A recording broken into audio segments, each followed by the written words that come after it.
can't come out.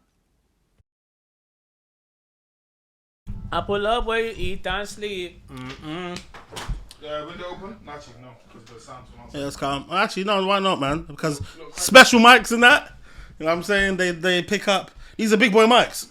Is this your first time filming here? No, second time. But Rodo. Yeah, Rodo was first. Yeah, so I kind of like to hoard content. I feel like I started watching like the clips because of Rodo. Is it? I think. Oh, the audio one. Yeah, well, Yeah. like, seeing reposts. I can't remember, but bro, like, yeah, like. I haven't watched a full or listened to a full pod, but like in terms of the ones that I see online, like I fully enjoy your content. Like so, even love, man. But I'm not gonna lie, I'm never gonna ask no one to bring me on their podcast. Like I feel like a podcast is like someone's yard because it's their content, so they have to be like, yo, I want you to come down because even if they have the topics they want to talk about, you're meant to know who you want on your podcast to talk about what. Sure. And if you don't have like something that you're promoting, why would you say, hey bro, can I come to your podcast and chat? Like that's weird. So you know what's crazy? Like even me, I'm not even really like an inviting people on whore. Yeah. But I know for a fact, I listen to your content as well, innit? That advice with B Moni and that. Dope. And I enjoy it as well. Yeah.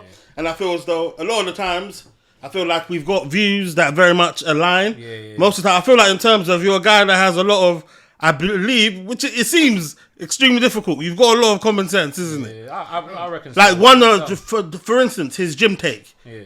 That one over there, everyone knows, isn't it? Bro, I don't even like going to a gym where there's girls in there. Nah, I got a different opinion on that one. But I hear you. In terms of, they look good when inside there. Let me give you your flowers first. So okay, cool.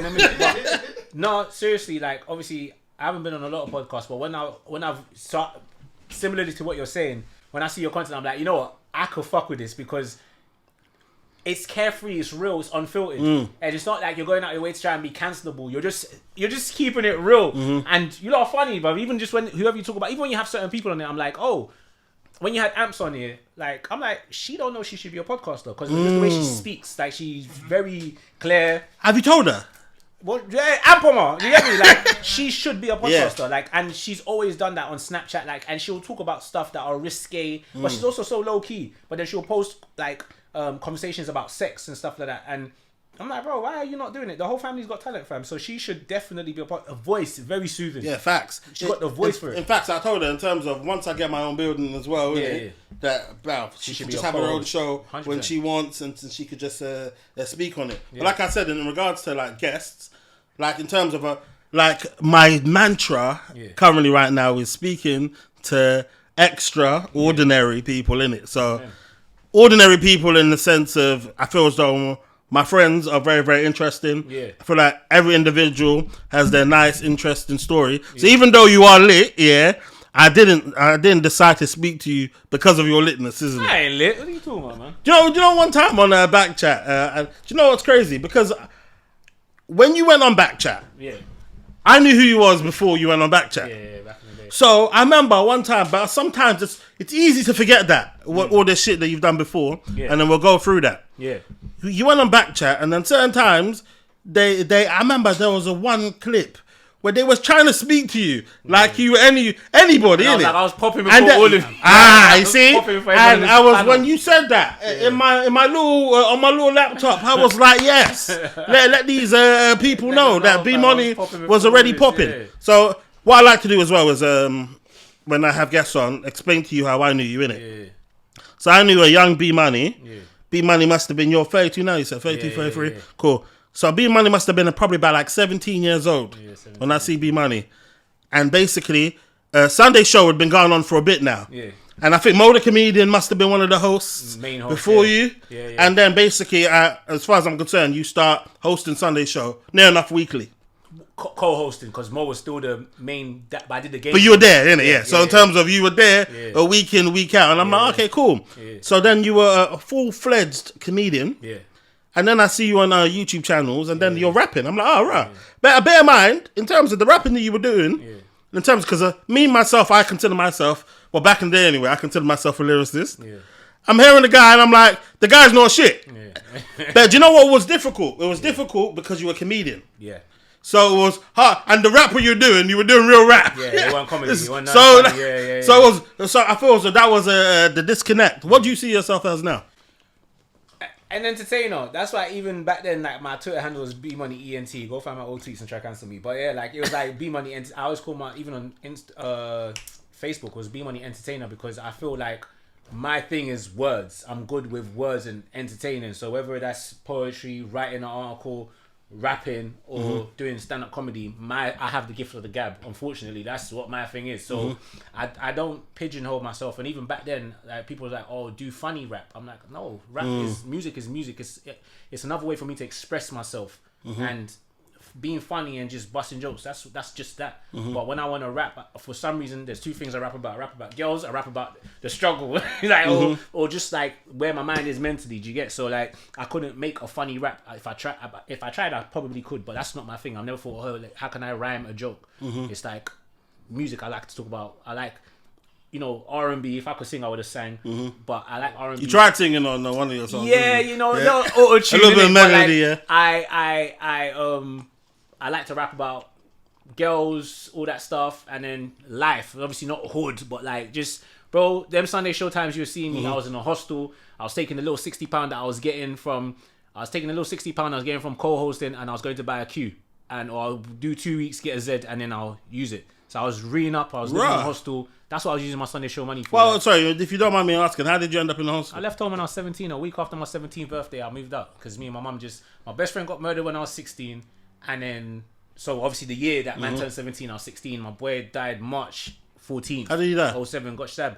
Right. Was it like did everyone know about this? Was it a big deal? All them lot know, like all them girls know like about it. Like he got stabbed in Hammersmith Grove. Kojo Yenga, his name is. Bobby Kasanga done a little video clip on it, but that's like back in West.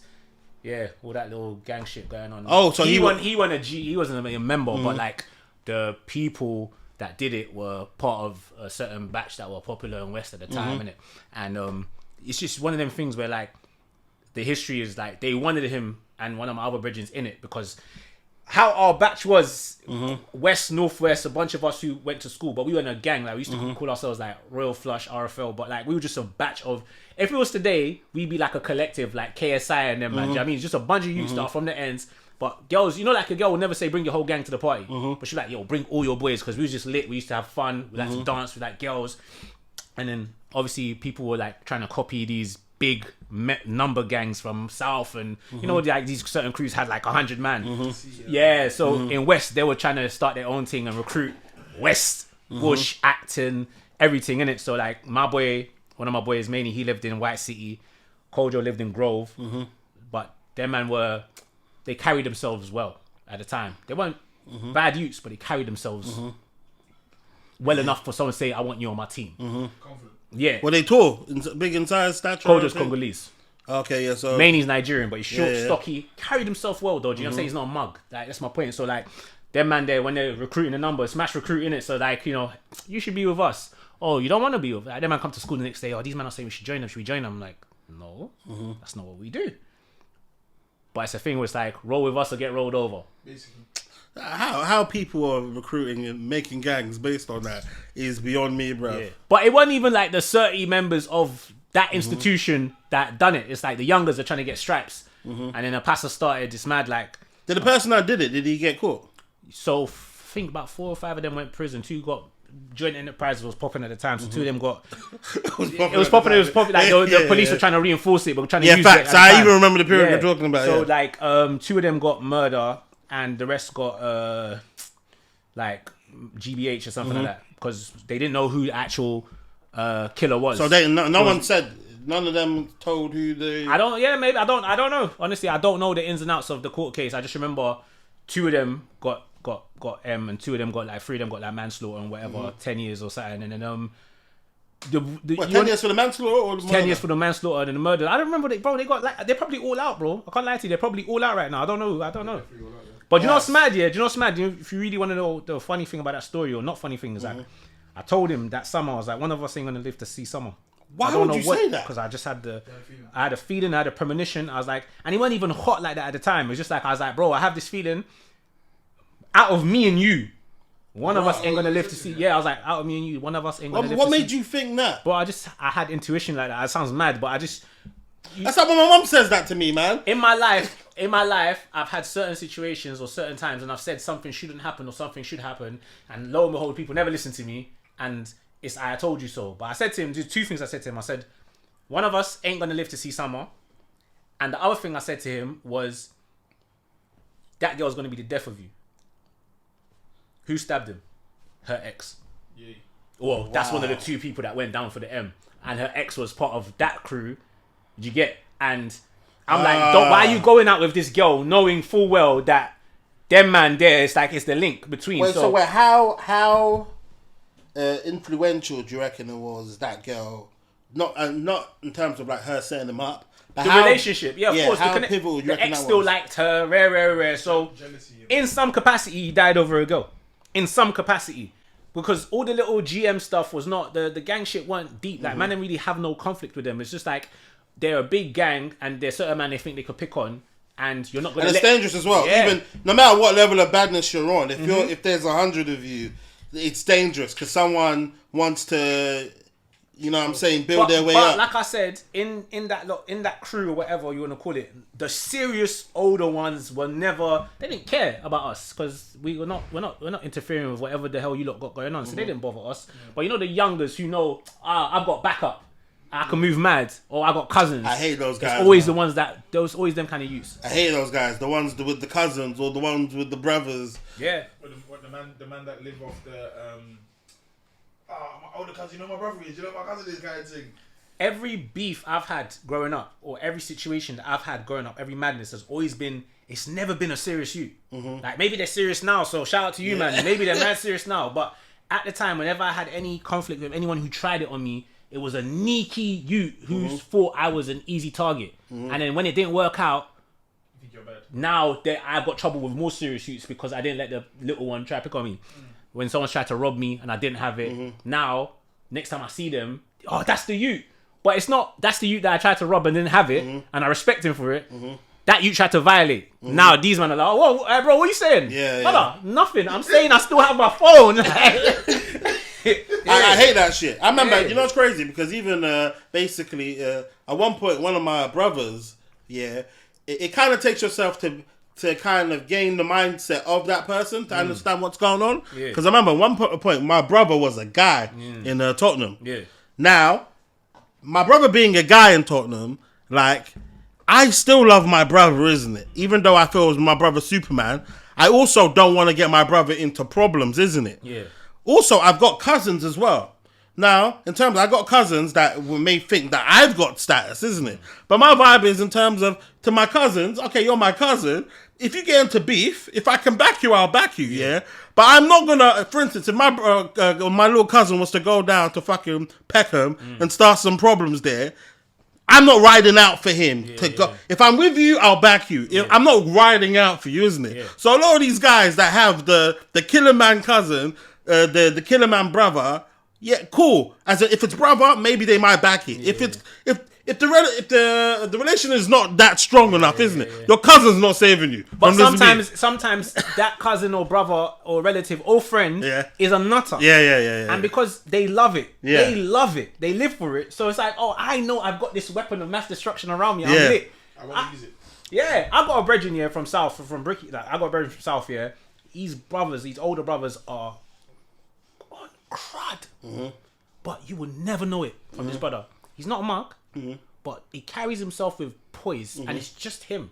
You don't even know that. You don't know the monsters that he knows, but he don't flex it, and I think that's real strength. Facts. That's it. And one of my friends, I remember back in the day, there was a guy that we used to hang around with, isn't it? And anyone that hung around with him, close enough to him, you know that this guy is a problem. You knew that this guy will dead you. Everyone, if you were... To the point where in terms of nobody on the ends is rating him, nobody's rating him. And then basically, so some of our other friends that don't hang around with him, because obviously the guy had money and stuff, but we're all, because even though we were a batch, we all had our other individual friends. And those friends, they all didn't like this guy. All of us would go back to our friends. Yo, you're saying this about this guy, leave him alone, innit? Because this guy will dead you. Will dead you. Nobody was listening to us, isn't it? They go start their trouble. Ladies and gentlemen, this part of the conversation is too spicy to come out. We showed everybody in it, but nobody was listening to us at the time. Yeah. Anyway, back to your story. But yeah, so I left home. Mm-hmm. So basically, that was the year 2017. So he died in March. I went. So prior to that, I went to Queen's Park, sixth form. Mm-hmm. I was trying to get into St. Charles. I couldn't get into St. Charles because I finished school younger. That bait college. Yeah, I wanted. Thank God you didn't go there. No. I wanted to go to St. Charles, bro. Like, I wanted to go. From when I was young, I said, my mom used to call it MTV College. I said, yes. The nyash I was seeing there was so inspiring. I was like, inspiring. St. Charles got me to further education because I said, I need to go to that college, bro. I'm getting my GCSEs. But, bro. So I wanted to go to St. Charles, but I couldn't because I finished school at 15. So I would have started college at 15. You need to be 16 in this country. Skip to your 6. Long story short. So I went to Queen's Park, sixth form in Maida Vale. I got kicked out of there because... What? Long story short, I'm meant to be in year 11, but I'm in first year college and I'm popping, bro. Mm-hmm. Like, man's gone there. Remember, it's a sixth form attached to the secondary school. So everyone who's in sixth form went to the secondary school. I've come there and within my second day, I'm lit. Because I'm clashing everyone. It's grime days. I'm clashing man in the playground. The videos are still on YouTube, bro. Like, man's clashing the popular youths in year 11. So now it's a hating thing. Like, I'll just be real. Just keep it that way. Taser went to my college. Taser from Free Shots. Like, man's come there. It's so you can verify the story. Yeah, Tasers and some of the videos. I'm clashing the youths there. So basically, it's now all the youths from like, right, we don't like this shoot. So, long story short, like, even youngers are trying to violate. Again, like I said, it's always a sneaky little youth. Mm-hmm. So, basically, I threatened to, like, put hands on I've put a youth on the wall. A teacher saying that, yeah, we're not going to kick you out, but it's best you leave because we can't do all them. They're wrong, but we can't get rid of them. It's easier to ask you to not come back. So, I was asked to leave the college. So, they gave me a letter of reference and whatever. I started working full-time. Recession of 2008. As what, sorry? Insurance consultant. Okay, cool. No, that's a lie. So he died in 07. No, wait, did he die in 07? 2017. No, how old you were 17. Yeah, he died in 07. Cool. Oh yeah, 16 in school. Sorry, I'm getting my dates wrong. My point is, so obviously I went college and I got kicked out in like February. Mm-hmm. So I got a temp job in a phone shop I was in 02 because I was working the day he died, right? And then basically the next week or the week after, I was starting an insurance job. Full stop. So like, boom. Wait, so, did he end up dying in that college? No, so he didn't go to that. He went to St. Charles. He went to St. Charles, bro. And I was getting mad at him for the girl he went out with because she was... I'm like, I'm coming to visit him. The one that you said will be his death? Yeah, she didn't go to St. Charles, bro. She wasn't even like in college at the time. Like, she was still in secondary, like year 11 or whatever. But I'm like, brother...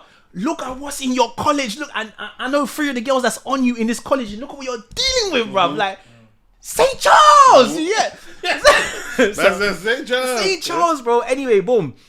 I'm making this bare long. But my point is, I was working in 02 in Fulham the day he died. So, like, long story short, on my way home, there's bare traffic. And all the traffic of his death.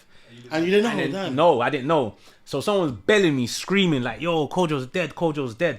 I'm like, I'm not believing it because them youths, what they used to do, they used to try to prank us and be like, "Yo, your boy's in a scrap, come back him, innit?" And do you know what I mean? They'll try to get man to come somewhere slippy and ambush man, innit? So I was like, yeah, whatever, man. Hung up. Man called me back. Nah. But okay, when you hung up the first time, how much of you was they're playing or you just didn't believe them? Bro, fuck off, man. I've just finished work, bro. Shut up. Hung up. Because they've done it more than once, like these youths. Shut up, bro. Call me back. It's Chris! Like, no. This is a youth. Now I'm hearing the voice sound like a girl. Listen to the voice properly. It's a youth. A man, I'm like, oh yeah, that is Chris. Yeah, yo, what are you saying? But you know, the maddest thing is, I'm 2 stops away from the hospital that he's telling me he's at. So when they told me that, I was like, when the first time, then I'm like, shut up, man. So when man's calling me and I'm in traffic, you're telling me my boy is dead in the hospital that is 2 stops away. Charing Cross Hospital, Fulham, Palace Road sort of thing, like from Fulham anyway. And I'm 2 stops away. So I'm like, you just get off the bus, walk down to the hospital. As I bust the corner, it's mad, yeah? I've seen his girl. Put it this way.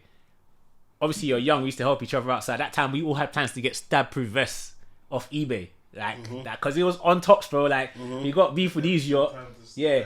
He's from Grove. I grew up in Labrador Grove. He's from Grove.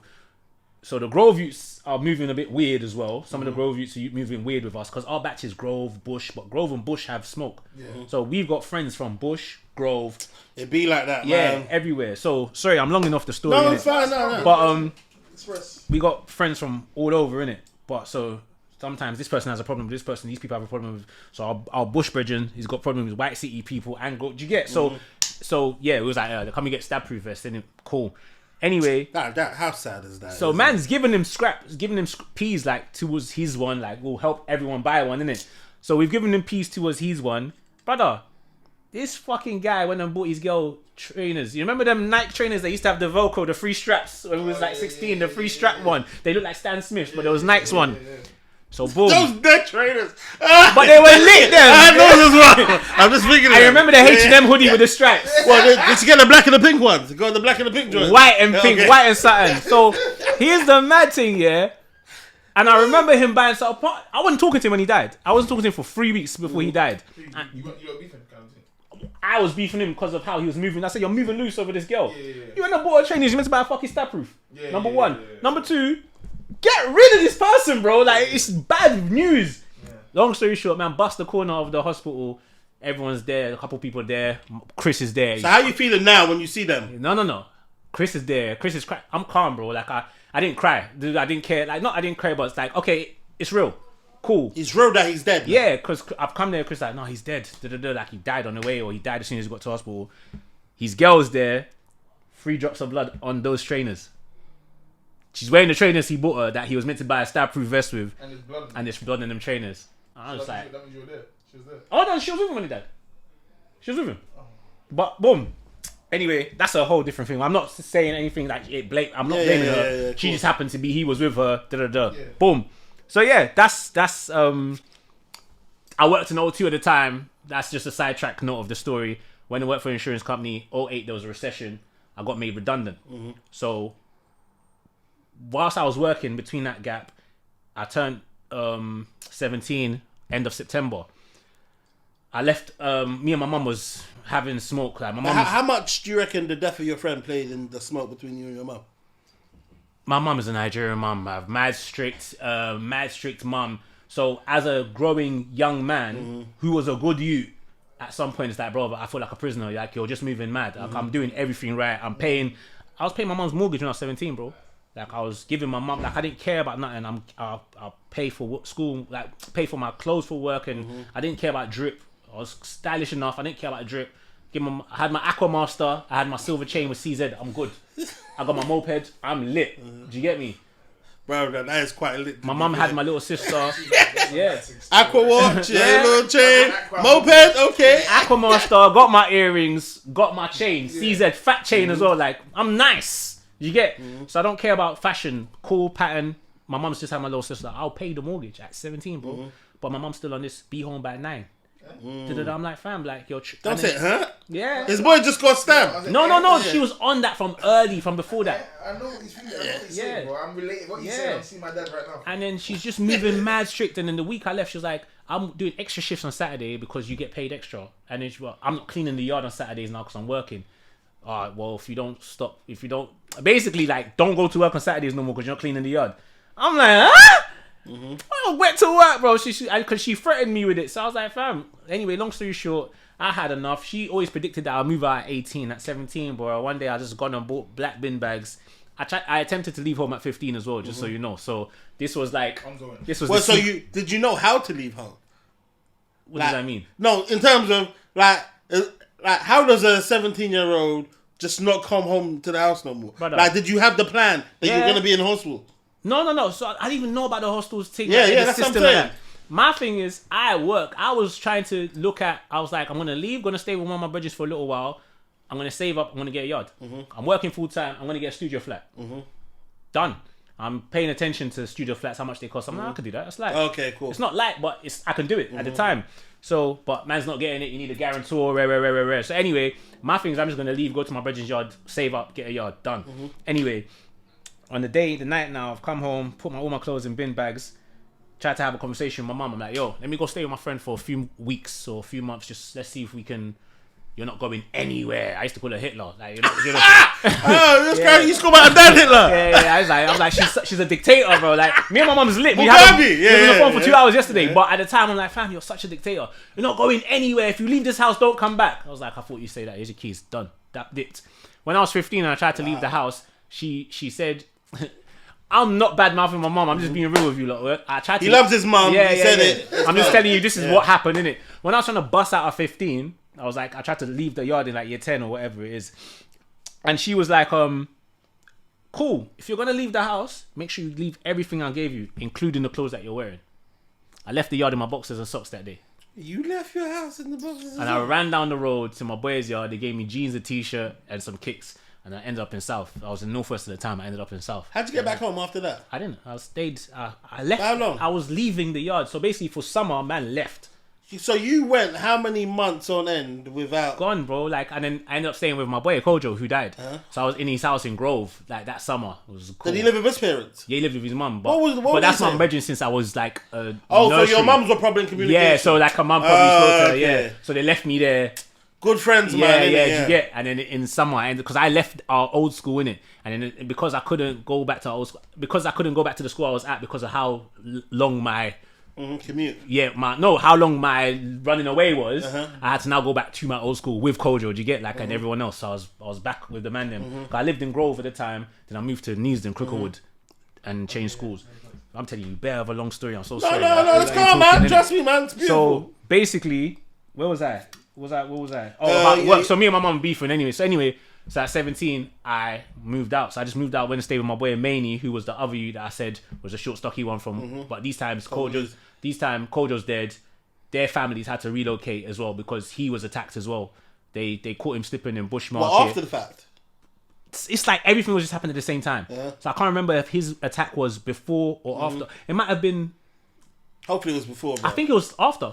I think it was after because... No. Hopefully it was before, man. On the day, he didn't even know Kojo was dead because he had an interaction with them boys the same day and he got nicked. So he was in cells in Hammersmith whilst his boys getting murdered in Hammersmith, but he don't know nothing about it. So he don't find out till later. Bro, it was a mad time, bro. As teenagers, like, imagine. You know what's funny? Off camera, this guy was saying in terms of, oh, yeah, man. Oh, I wish I had you man's interesting stories. What the fuck is this? But I'm saying, isn't it? What the fuck is this? But I'm telling you the victim story, bro. Like, this is the victim story. This is the victim, fam. Yeah, but everybody's victims in their own way. I want to be here like, yeah, so man ran in there like, bah, bah, bah. Spun around now, man. Spin back. That's what I'm telling you. Oh, this is, you're here feeling sorry for that. Swear down. I was like, oh, man. Oh, my You've been through it, mate. So, boom. So, yeah, he was in cells, so he even knows. So, anyway... He got attacked with... Did that light just come off? It's been off for a minute. Is it? I didn't know. I just thought whatever. What, like the ring light. Yeah, no, because I don't know. I think because the thing died, didn't it? Yeah. But where the PlayStation's not on. It's not. But you need to. You know, I turn it on and mute it. Yeah, mute that. Yeah. Ben, continue. So Congolese hench guy. Yeah. So no. So my boy, the one who lived in White City, if you wish, he got attacked in Shepherd's Bush Market by them, man. And they got a kettle, burnt him. Yeah, like they got from one of the stores or something. They got like a kettle from one of the stores. They burnt him. So because of like that and that kind of fracas, he got rehoused. His family got moved from Bush. They ended up living they moved to Northwest near me, but they lived in like Finchley. And then, so when I left home, the night I left home, I'm already patting. I'm telling him I'm coming to live with you, innit? So I've left home. I'm gonna stay with him with his parents. His mum again, all raised by a mum. So his mum, but they've got like the yard that they've been given. Well, so all of you guys are in single parent households, bro. Like everyone that I was dogs with, most of us. Whose dad did I know growing up? wait, so what happened to your father, if you don't mind me asking? What happened to Madeline McCann? I don't know, nigga missing. Bro. No, so okay, I had at a very young age when I was my dad is a much older man than my mum. My mum had me young, and I think my grandfather did not like that because my mum had me as a teenager, like late teens. But your mum's dad didn't like that. My grandfather, my mum's dad didn't like it, I guess. So the story that I've heard, or if you want to talk about my dad, that's a whole different segment, so we could do that later. But my point is, at some point in my life, my dad was in my life, like as a kid. But obviously they were never married or whatever. But he had, I remember my dad as a 3-year-old. I remember him having some sort of VW in Nige. I remember my dad's from Nige, in Nige. But yeah, from a very young age, he was told stay the fuck away, sort of thing. And my granddad was on crud, and he was in the Air Force. Oh, so there's no like real ill feeling towards you? On my part, no, because bro, like as men, we now see bare men have youths and don't want youths. So I don't know what the story is. I don't know what the history is. My mum has never badmouthed him. She's only used him as a threat. When you're growing up, I will send you to your dad in Nige. But my mum has never. The way you said that, yeah, I was even afraid. Yeah, but you know that, like, I'll send you to go live with your dad in Nige. And I'm like, brother, why would you do that? So, but I already had a plan here that if you ever did that at the airport, I'm saying there's a bomb in my bag. So I was like, yeah, you do that. At the airport, I have a bomb. You're not going nowhere. I'm not going anywhere. Everyone's getting in trouble. Then there's an investigation. Yeah. Well, she's trying to kidnap me. Cool. And they won't let her send you there anyway. Calm. Yeah? So boom. Yeah. So my dad wasn't around. Yeah, but I just said that to say, because I'm thinking about if you basically if I was a young guy and my friend asked to stay with me, yeah, for like in terms of their parents are beefing, I don't think my dad will ever have it. But it depends who the friend was and how well your dad knew that friend. Yeah, so if they've been around and stuff, isn't it? I know one, like for instance, Isaac, my parents would have just taken him in and be like, because they've got a good relationship with the parents as well. And even if they did, if your parent knows that you and they have a judgment of that you, they might be like, yeah, cool. Now, women are more compassionate, innit, than men. My dad might be like, get this nigga out of my fucking house, man. Yeah, and just imagine everywhere that I stayed, like, all right, boom. So I stayed in his house for a bit.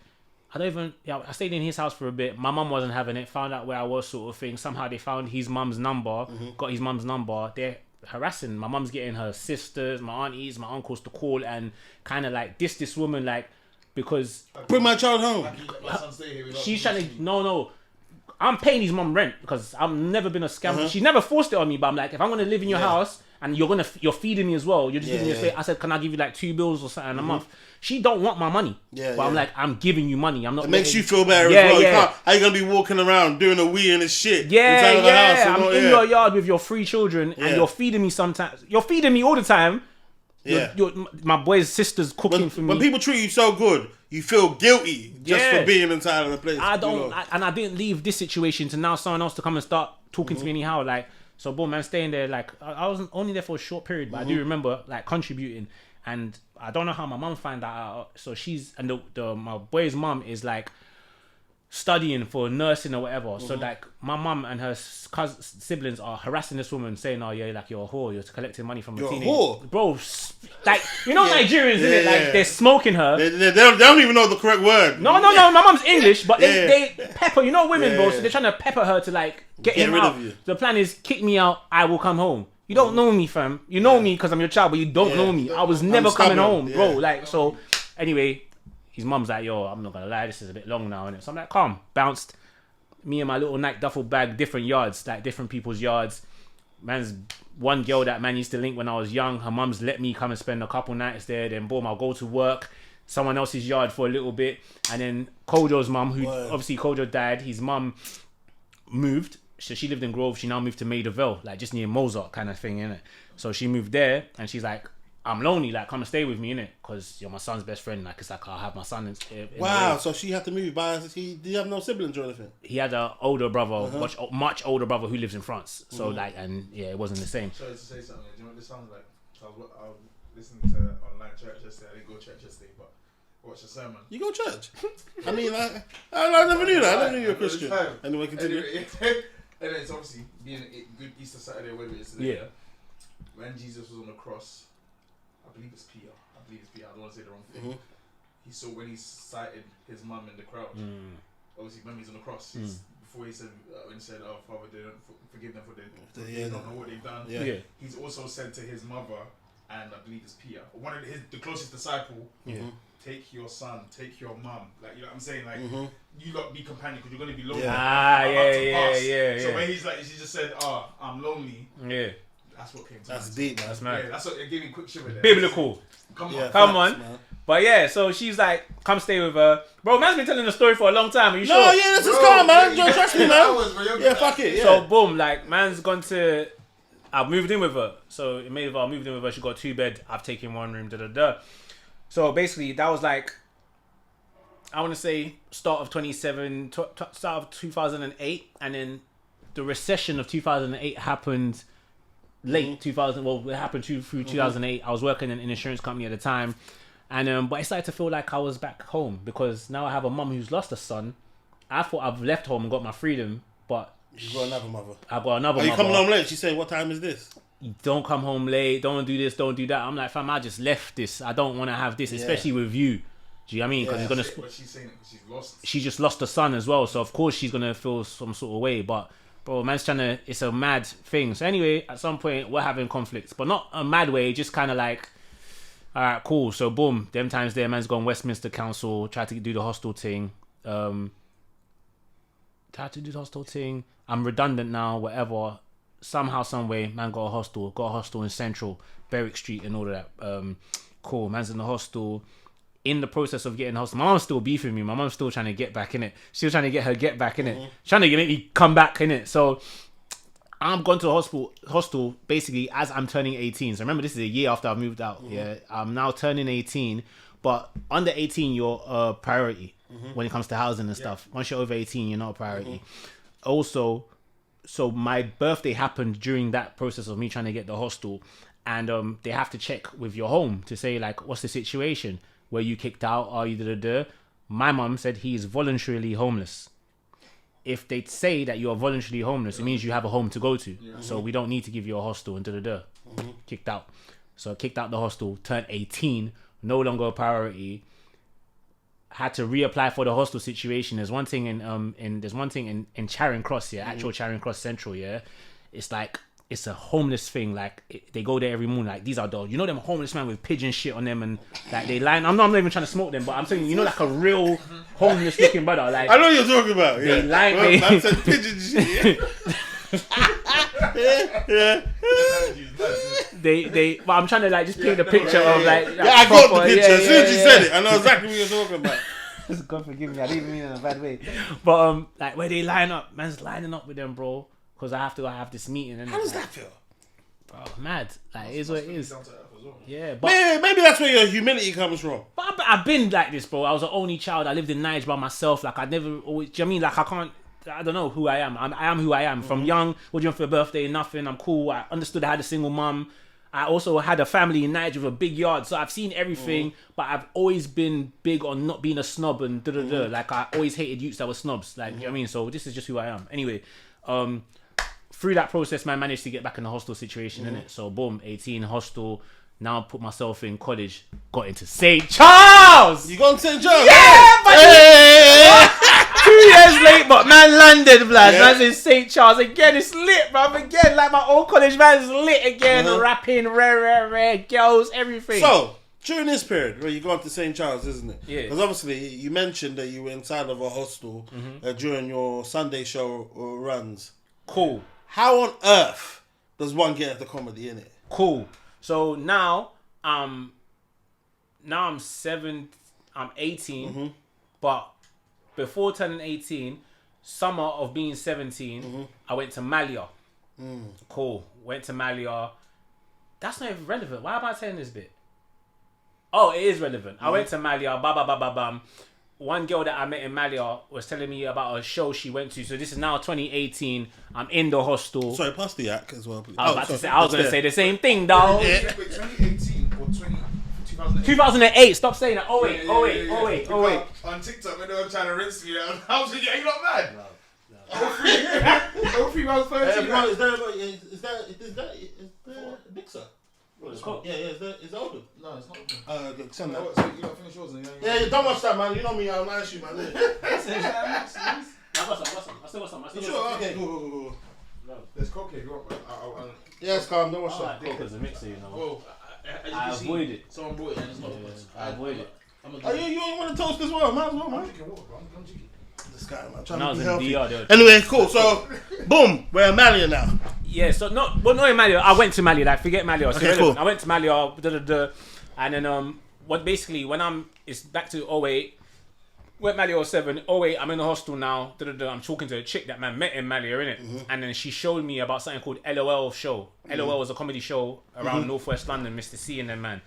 And I went. Yeah. I don't know if it was with her that I went, but she showed me about it. Then I ended up going to an LOL show.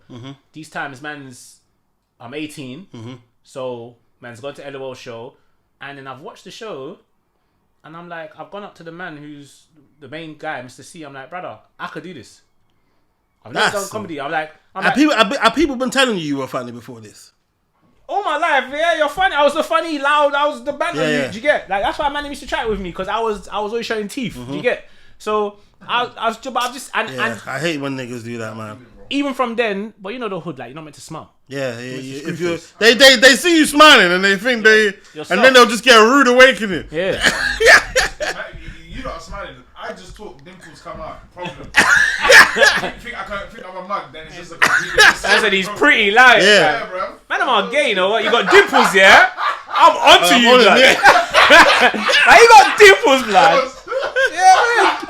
It's not pause. They're all gay, bruv. Look at all the slang that they use for fighting. Jerk man. Come me suck him back in the day. Oh, you like what? You're gonna get sucked. Oh, by 5 man. Pause, isn't it? Think about crazy, it. Yeah. Oh, we're gonna jerk him. I'm like, brother, you're not gay. Oh, do you want to get banged? Oh, you get banged in your face. Yo, bro. So there's bang, there's jerk, there's sucked back in the day. Yeah, suck. Gangsters are gay.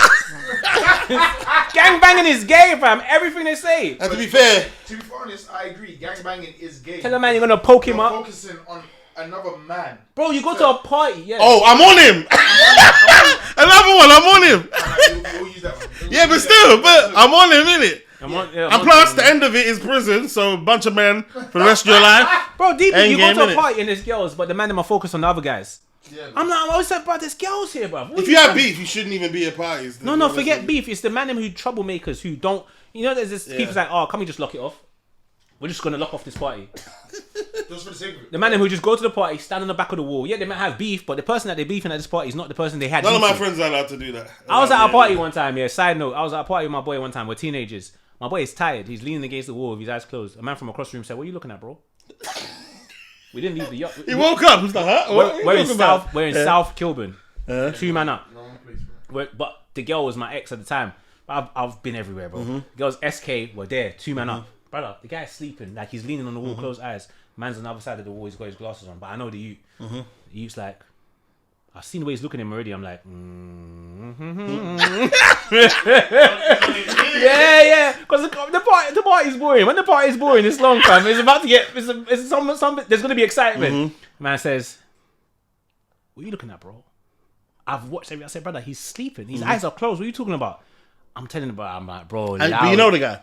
Oh, yeah, I know. Fuck it, I say his name's Yeah. And this is, you know, the rapper from SK. He was there, but he was like, these men all there. So this man's like, I've come outside.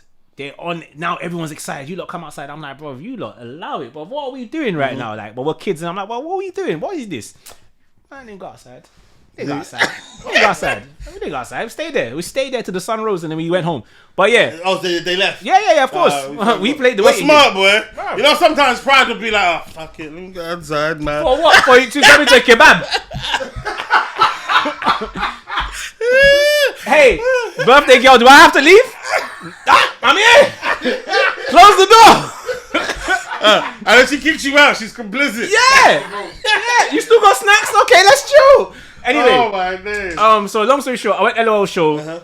It's I can do this. Yeah, I told Mr. C, I was like, fam, I can do this because it's. Do you know what's mad? Yeah, I had like a couple jokes that I had tried in front of, you know, like you've said something funny once and then you try it in front of other people. So I've repeated this joke a few times and it's worked. So I was like, he was like, do you have a? You remember what the joke was? Nah, it was more than one. It was just a couple things that I said. So I was like, okay, I remember you used to say I'm mixed race. I'm half black, half blick. So I used that. I've heard you say that. Yeah. So, I've heard you say that. You know what? You said that in jest in a conversation. Yeah. 2 man laughed. So in another time you said it. Oh, this might work in a crowd. Yeah. So I had 1-2 things that I had said, and then I kind of just used that, and then also I can also be just I can improvise. Do you know what I mean? So then he was like, yeah, come to High Wycombe. They had a show in High Wycombe. They had different places and done it. So he's like, come High Wycombe with us and we'll give you a slot. Yeah, because it's a smaller crowd. Went with them, done it. The video's probably still online. I'll try and find it. It's good. Like, I done alright. He's like, yeah, you're alright. You should get involved and do more. That's mad. And keep writing material. Are you well done, like? Yeah. Because you know what? Like 9 times out of 10, people don't realize that if you want to be anything, you can just do it. They know it now. The youngers do. Yeah, the youngers have figured it out, innit? You know, it's no, people always knew. It's just when you're young, you're a bit more fearless. Yeah. You care less and you can do stuff. When you get older, it's a bit harder to because life has told you don't. You can't. But when you're in a hostel, like, brother.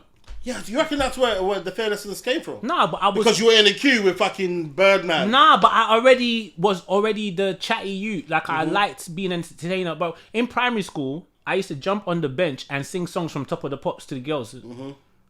I've always thought I wanted to be Bow Wow, bro. Like not everyone wanted to be Bow Wow, but at that age, I'm like, brother. Yeah, I wanted to be Bow Wow. He had a Benz, he had a compressor when we was kids with his name in it. I was like, what? All the girls are on him. The girl life auntie will be on him as well. Yeah, so I wanted to be a child star. Yeah. So of course I'm gonna just do whatever, but I never went down the fucking drama school road. What's that grammar school in the south that girls used to go to? Brit school. Oh yeah, Brit school. Badiana galore, fam. Anyway, yeah, so I done the show, and then somehow I started doing other shows, and then so did they start paying you straight away? No. Okay, man no. said no. You know, no. When did you start getting paid? I don't remember, but what I do know is Sunday show used to pay, man. They used to give man scraps. So basically, imagine my hostel is in Central. Oh, right, okay. Sunday show before it went to Strawberry Moons it was in Slug and Letters. Place, isn't it? Slug and Letters. Yeah, Slug, yeah. In Soho. Yeah. And it was also downstairs, isn't it? Yeah, and it was hosted by Jamie Howard, the white boy. Jamie Howard, before Mo. So I remember going there, done it, mashed it up. Does he still do comedy now? Jamie Howard, he does something. I don't know. That guy was funny. I've seen him online. Yeah, I've seen him online. Because there was a space for white comedians. Yeah. In that black. And then Kevin J. Kevin J. The one that used to just make jokes about being African and eating African food and got mad success from it. Oh, he was quite tall, innit? He was quite tall. Like Benny Blanco. Ooh, okay, yeah. Yeah, but I remember Kevin J. Kevin J was funny, man. Give him more credit. I never rated all of that. Oh, I'm my white boy. I'm a gimmick. Is like yeah. Fufu and yam. All the black people. You're invited to the cookout. Shut up. I'm not saying he wasn't good, but shut up. And then me and him never liked each other anyway, so shut up. So I wish you the best though. I'll be a buck, yeah.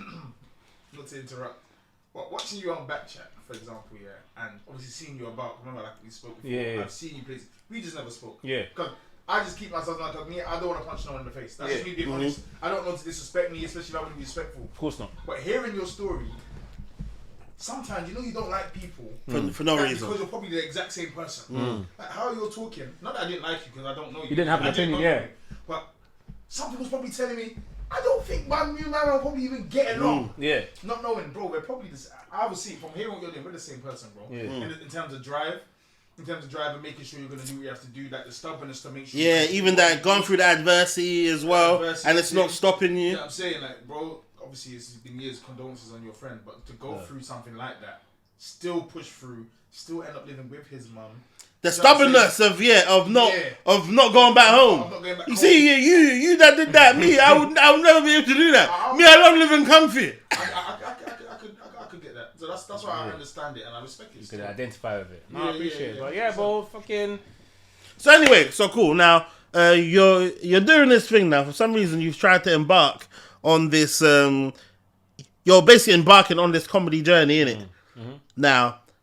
And basically, so how do you end up start getting paid? Like, how do Sunday Show start paying you? So boom, after I done the Sunday Show with Slug and Letters, smash it up, they're like, yeah, you might as well just somehow, maybe I done it once or twice or whatever, but Marvin, Harrison and Napa at the time. Where are these men now?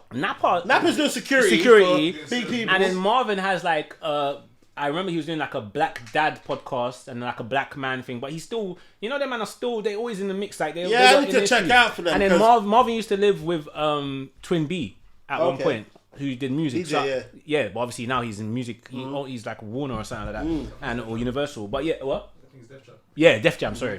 So music man. Exactly. Yeah. So obviously Marvin is connected, innit? So I know he works. I know he does a Napa. I just saw him doing security in America one time. I was like, swear down. So he was doing it for some big person. Was it Nicki Minaj or something? Bare people out there just didn't. So I don't know what I haven't seen them, but boom. Anyway, so they were running Sunday show. That was their thing. And then they brought man on board. They was like, yeah, we like you. Do the host. Funny show. Do you want to hear a funny story? Yes, please. You know Castillo. Yeah. His first kind of like thing was me bringing him on stage during a game show. Oh, and wow. Then, but because he always had that kind of personality where he's reckless, he was like, yeah, I eat pussy. You know them times there before DVE made it cool. Yeah. The girl's like, what the fuck? This is you talking about eating pussy. So I brought him on a game show, and he kind of like said that. He ended up being on the Sunday show team as well. Then eventually went off to do his own events and boom, boom. So yeah, like man brought Castillo on stage. Anyway, does he remember that moment? Yeah, he still talks about it. Like, you know, like there's a photo of us at there wearing Taser's 40s hoodie. Like, I've been supporting everyone, bro. Like, do you get? But anyway, they started paying, man. You're doing the game show, they're giving man a little scratch. How much? 40, bro, the max I ever got paid from Sunday show was £60. Mo was the main host, so he got paid. They had a great relationship with Mo. You know, I don't know. Probably wasn't getting paid that much. No. Money wasn't that much, man. No, bro. Mo was looked after because. What do you think looked after him? Do you know more than a bill? Yeah, okay, cool. Okay. A bill a week, tax free. Back then as well, because like I said, remember Scorcher? We booked Scorcher for one of the uni houses and the wretches for uni houses. Back then, and Scorcher was because there was you man, the Sunday show niggas at that point of time, they were the UK industry. That was the thing. Well, that was the industry. Yeah. There was no like real UK industry. When Wretch went number one with Tractor, he came to Sunday show after, like to celebrate that. Well, one of the places he came to. So yeah, like you're right. And then all the artists used to come Sunday show. And I remember what their price points was. There was only a couple of men that were really respecting themselves financially. Now it's a different. You can't even, like you said, innit? If I want to book Tion Wayne right now. No, but that's Tion, bro. Yeah. Like, we're talking about people who are still like unknown. Yeah. But the thing is, like yeah, facts. Yeah, I'm not calling Tion unknown, but I'm saying at the time like unknown. Yeah. But like even now, all the young people that are coming up, they can ask for more money, host, influencers. Way more. But the thing is, I'll tell you a funny story. One time, Napa, I'll never forget this. Yeah, because like we was like.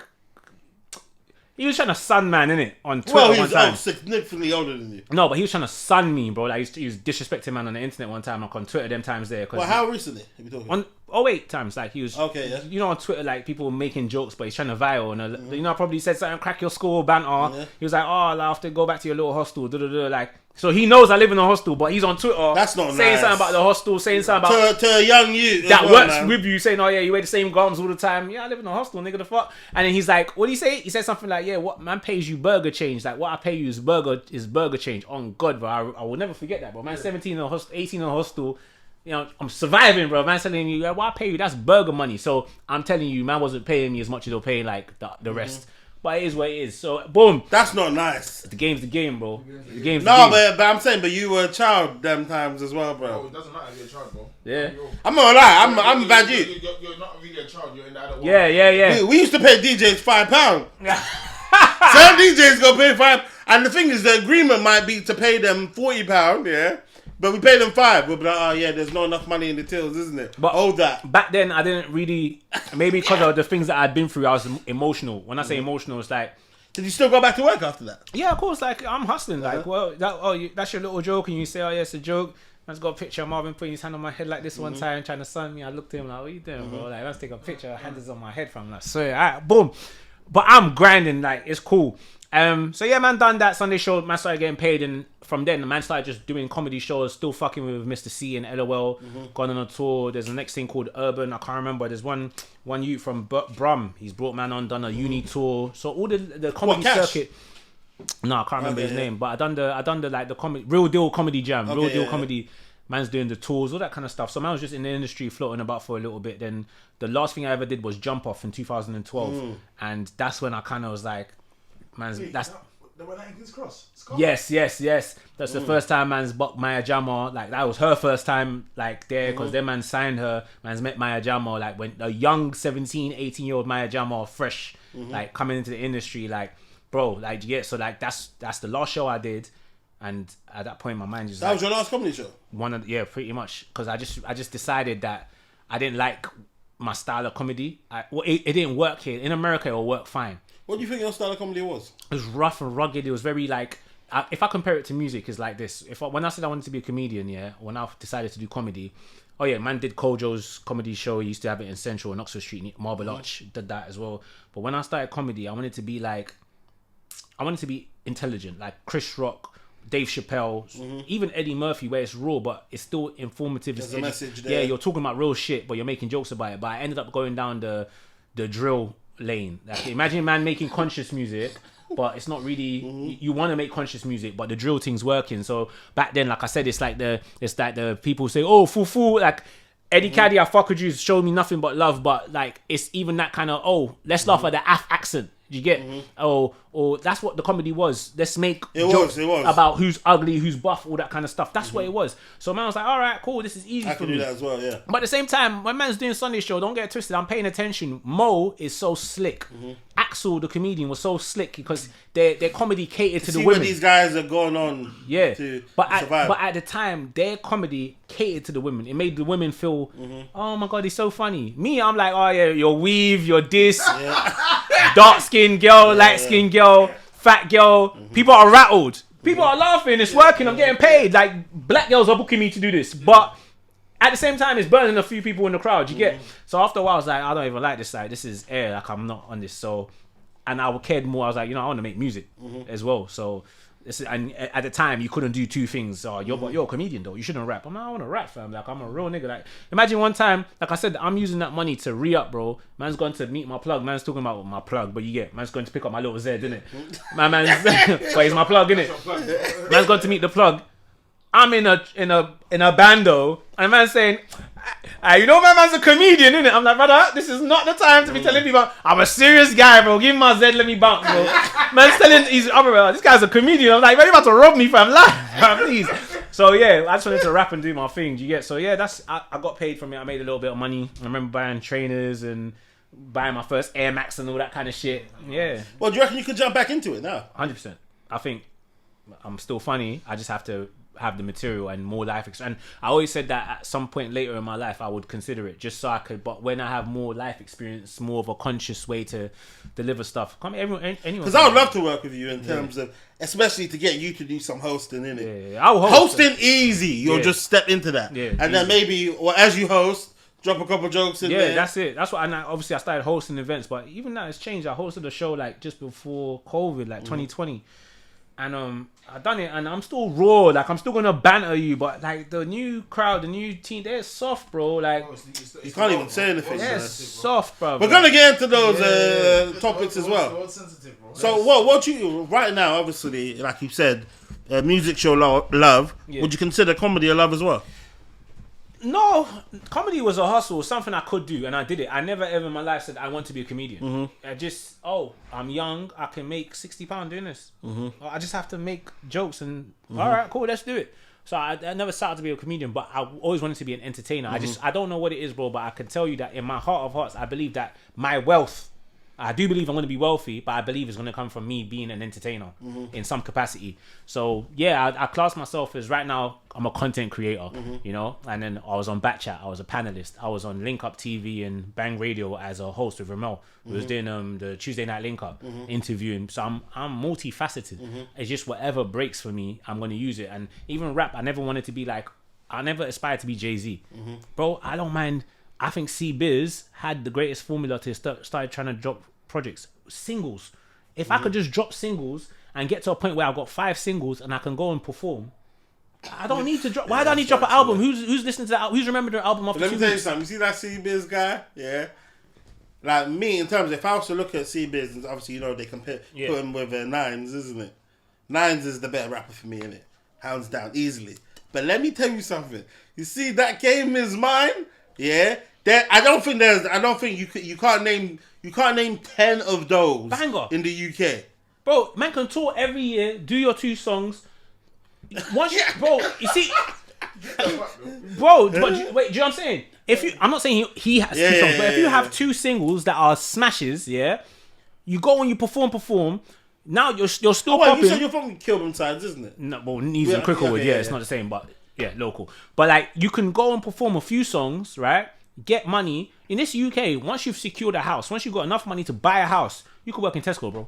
You're patterned. So once you get enough money that you've bought a house, you can do everything. If you still have a single, people will still feature you. Gigs, I always say that, no offense to Gigs, I respect you, whatever, but I think Gigs at this point just drops a verse here and there just to get some royalties and whatever. He's done what he needs to do. He's out the hood. So that early gigs we had, we don't need it no more. Like, and he's not on that no more. I'm grown, I have a family, I got a Rolls Royce or whatever. I got odd voice, dib. Cool, get some peace, roll. I don't care what you think. I'm the landlord, and I am a landlord. Yeah, facts. This music thing is temporary, bro. You're never gonna be popping forever. So, well, in terms of B Moni, somehow ends up with £1 billion, isn't it? Yeah. What are you doing that you love then? What's your love? What are you doing for free then? Like, what are you doing to keep yourself occupied? What's the first thing you're doing? You found out you got £1 million personal. Me. Better question for both of you. Me right now? If you give me £1 billion right now, all my ops are dead. Are you crazy? I'll kill everybody. So you see, that's why God's not giving it to me right now. God not giving it to me right now. People will die. Give me £1 billion right now. People won't wake up tomorrow. That's not the first thing you're doing, bro. If you give me £1 billion, I'll only have 100 million by the next day. Everybody's dead. They're dead. Yeah, that's what I'm saying. So I need to work on that, because I believe my relationship with God is 9 times out of 10. I'm such a blessed individual. Anything I need, like the faith I've got is so strong that, for instance, I could be in a predicament, and for instance, say I need £50,000 by, like, say, in 2 weeks. One or two things are gonna happen. Either the deadline will increase, or I'm gonna get the money in it. Yeah. And I've been, Bear, my friends will tell you about this. My vibe, I will literally just laugh at the situation. 50 bags in 2 weeks, okay? Let's see what happens, isn't it? That'll be the vibe, innit? But cool. What was I gonna ask you again? Nah, you got a sick relation. You know what's mad? Sorry. It was just on my Ayo Matthews, yeah, and he's the same. He said something about money's currency, like it's called a current. So sometimes, you know, that kind of, sometimes I hold on to money, but it's like, no, sometimes you gotta let it go, bro. Boy, Temi Alchemy from the 90s Babies, he also said something where, like, someone said it to him. He said, I can't remember the analogy, but, like, it's the same thing. Basically, it has to go through one hand to go to another. You can't get money if you don't leave it back. So. And listen, I've been two sorts of guys. Maybe I've been blessed enough to have enough experiences, isn't it? But I've been in situations where I've been extremely frugal. And for instance, like in a 3-month period, maybe I've saved, like, say, £8,000. Yeah? In a 3-month period, I've saved £8,000 because I was getting money in, I didn't do anything. I've also been in a situation where I've been absolutely reckless. And probably during that same period of time, I received £20,000, isn't it? So the vibe is, just enjoy yourself. Regardless, via the journey. 8 bags in 3 months, bro. No, I'm talking about, but I didn't do anything. I mean, I was literally stressing with the 8 bags. Wow. In 3 months, staying at home, not doing anything, counting pennies, and then other time enjoying holiday, blah blah blah. God, when would I see 8 bags in 3 months? Please. When? Well, you know what? I feel you. I don't care how. God, when? I feel you. I don't care how you did it. God, when will I see 8 bags after that? Like, it will come. Amen, man. Amen. But and the last thing you said about the million, so funny. I agree with you because I said that I feel like, obviously I said I wanted to be like Bow Wow in terms of being up from early, but I feel like there's a reason why that's not happened. Like deferred gratification, like everything will happen when it's supposed to, because maybe if you got it when you was 21, you would have moved mad, or you would have ended up in jail or cokehead. So maybe like what's for you will be for you when it's for like I've seen like Bow Wow. Do you know? Because I watched the interview. Imagine Nipsey Hussle, Nipsey Hussle versus Bow Wow, yeah. Look, just look musically now. Bow Wow has, basically he has got the money from young. In terms of everybody wanted to be Bow Wow, then they were young. Bow Wow turns 30. Nipsey Hussle said himself he wanted to be Bow Wow. At 30 years old, and if you look at them, who would you rather be? Because the amount of well, obviously Bow Wow, he's alive, isn't it? Yeah. But in terms of at that 30 period, the respect that Nipsey got in terms of the way he was looked at like by girls and stuff. Certain times, like it's by people. Yeah. In terms of it's like you'd rather have the Nipsey element to you, isn't it? And trust as well, like even like say with Chipmunk as well. Like this being young, able to navigate like hood life is quite new. Like I remember Chipmunk before Chipmunk became Chip. Oh yeah, you know. I've seen him around in the area.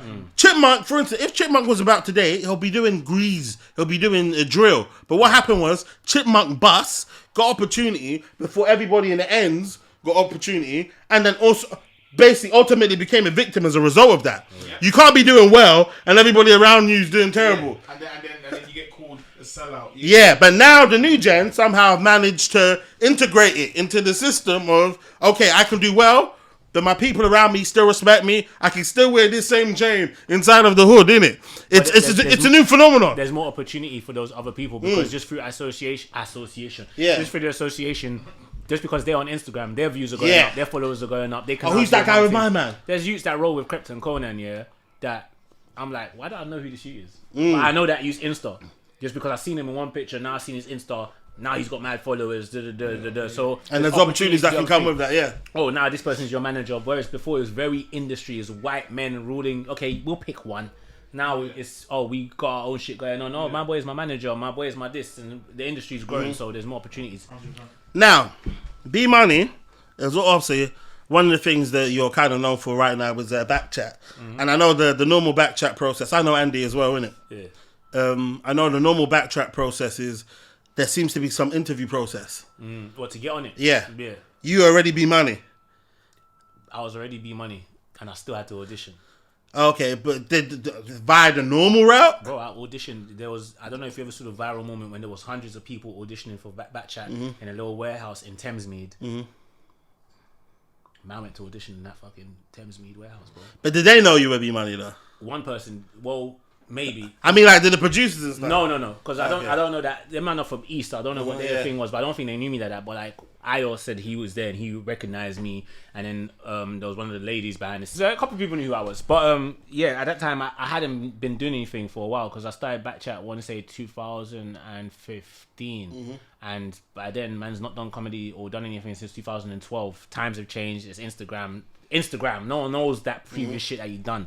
The last thing I had done prior to that was Tuesday Night Link Up with Ramel and Rashid, or Link Up TV. And so yeah, like I saw the first couple episodes of Backchat and all that, and I was like, brother, I could do this because I was on Snapchat chatting my shit about all these topics anyway, Twitter, doing all this shit anyway. So I was like, bro, how do I get on Backchat? And then I saw Gabs' snap and she said something about Backchat. I was like, bro, how do I get on this? And she was like, there's an audition. Funny enough, this is after the first season. And I was like, bro, I don't audition, fam, like, bro, like, B Moni, I don't audition, I just never. And she was like, yeah, you're gonna have to come to the audition, innit? I'll pattern you to come to audition. So I went to audition, had to queue up with everyone else. So that's when like Nunu, Malaika, Adrian, a couple of the new batch went. I auditioned, done well, got through to the next phase. The next phase was now compact. It was like, okay, we're gonna do trial episodes 10-10. So I done that. They said I was good, but they didn't. I stopped talking. But my thing is, I'm not fighting for attention. I've shown you what my there's a topic. I've shared my opinion on the topic. I've landed my points. But remember, there's 10 people here trying to impress. So they're chatting. They're being Nunu's here shouting. Everyone's shouting. Max is there. Everyone's trying to make their point over something that's such a trivial topic. I said what I need to say. So they was like, yeah, we like. They tried to X Factor man a little bit. You know, it is what it is. Oh, was it like? Yeah, we liked you, but you didn't talk enough. And you're going through. No. Okay, like, we thought you was really strong, but you just kind of didn't talk enough. And I was like, brother, I said what I need to say. Like, I get it, but I'm never gonna. One thing about me, I do love attention, and I want attention. But that's strong for you to admit that. Yeah, bro, I love attention. I see OT Genesis say the same thing. I'm in love with the Coco. He said something like, I love attention, but I also will never go out of my way to get attention. Like, I'm never gonna beg for it. Like, I want it to just come from you fucking with man and my vibe and what I bring. So why am I gonna be trying to chat so much for debate? So there's like, yeah, unfortunately you didn't make it on this one. So boom, the next season they randomly shouted me like, yo, you still interested in doing Backchat? I was like, yeah. So boom, that's why I was there on season 3. And then so you didn't interview for that one? No, so I didn't make the second season. So the first season they shouted me. They was like, yo, can we have a meeting? Westfield, Stratford. And then they was like, yeah, we fucked with you before, and obviously now someone is not going to be on it, and we think you'd be a great addition. So, okay, I ended up being on Backchat from now. season 3. Why did you go on Backchat? Why do you what would you say your purpose of doing that was? Bro, I have a very boring job. Like my 9 to 5 is very boring. We're not going to talk about that because of that. But I have a 9 to 5, and I again see myself as an entertainer. I was just trying to figure out what do I want to do next, and Backchat at the time, like I said, I was on Snapchat and Twitter having all these debates. It's funny how people doing it anyway. Yeah, naturally. people always say, "Oh, you have." People say, "Oh, these Backchat topics," but we all have these conversations. It's just the crowd that's having the conversation. So I've always been a debate guy. At some point in a house party, I'm the guy in the kitchen who's doing boys versus girls. You say that, but you know what's crazy? I've been inside of a yard in the what was it? Ladies and gentlemen, this part of the conversation is too spicy to come out. Yeah. So it's like, her? No. You touched? No. brother, are you mad? Hey, no. Hey, this is why this can't come out. Yeah. Bro, that's why you haven't seen a full episode. Oh shit! I didn't even go. Let me tell you. Let me just give you a little brief description. What happens is you record this, yeah. Anything that comes out, I send to you first and foremost. There's nothing I've said that I don't mind. Yes, calm. But I'll be like, yo, are you cool with this? You say yes. You say no. That's what I'm saying. Am I lying? That's what I'm saying. This is my star right here, boy. Yeah. Nah, there's not. Okay, cool. Bro, I'm conscious of what I'm saying, cool. but Ladies and gentlemen, this part of the conversation is too spicy to come out. Yeah. You were doing it anyway. Yeah, I was always you that was just be chatting shit on Snapchat and just talking about trivial topics. I don't like talking about serious stuff and politics. But I like giving my opinion. Do you know what I mean? I'm an opinion. Pass me that 12, please. This guy was eyeing it, boy. Yeah. I'm an opinionated individual, so I've always shared my opinion on topics, and people always describe me as like a controversial individual, but it's never my intention. This is just what I think of the topic, and I'm giving you my honest opinion, just like you. Do you get? So and you're not following crowd. do you get? Like, and it's not. I'm not trying to not follow the crowd. I just don't agree with you, bro. Like on this topic. Anyway. So yeah, I was like, bro, like I need a platform. I would love to be on a bigger platform because I know opportunities could come from it. And at the time, Backchat was popping. Like, look at them season 1 lot. And Krypton Corners all saying Lucas is tell a man shut up. Like, do you get? Like, so I'm like, oh, there's opportunity here. Social media is bigger, and so I just tried to get on it and see where it could take me. There was no like super like calculated plan. It's just get on this platform and see where it goes. Do you feel as though it elevated your platform?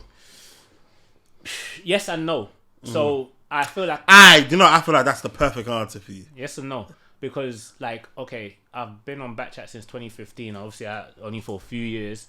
This really big show that gets 100k views, rare. A lot of people know who I am. Whether they follow me or not, industry or not, but it doesn't translate, and you don't see that on social media, and you don't see that in what I've gone on to do next or what do I do next. But I think that's part and parcel. With some people, the opportunities are going to come to you, especially if like you're a pretty girl, especially if you're, okay, can you wear this? Can you do this? Can you come to this? Can you come to this? And then on the flip side, it's like we live in a time now we live in a place where people don't want to, my opinion is, people don't want to feel like they're bossing you or they're just giving it to you. Like, what are you giving us? So if somebody, for example, comes in your social media, oh wait, you only got 3k followers. You're not popping. What did your old Twitter have out of interest? Twitter only had like 4k. I never got before you deleted it. My old Insta, I never deleted my Twitter. My Insta, when I was doing Link Up TV, it didn't have so much followers, but it was who was following me. So I had all the industry, a lot of rappers following man, because man's doing the thing with Ramel on Link Up, and so man's getting followers. But one day, after the whole thing with that, I just like, fuck social media, deleted it. I made a new Insta, started again, sort of thing. And again, so now my Insta only ever went up to like 4k. Because again, I think another factor is, it's gonna sound dumb, but your name's B Moni. So when we go on your page, you don't look like money. Because that money word is interesting. So if you was B Money, you have a fat chain or you got a rollie, okay, what's this you talking about? Like, he's uptown, he's outside, but you're B Money. Like, even if I go out and so I was like, yo, this is B Money, I've always see the reactions.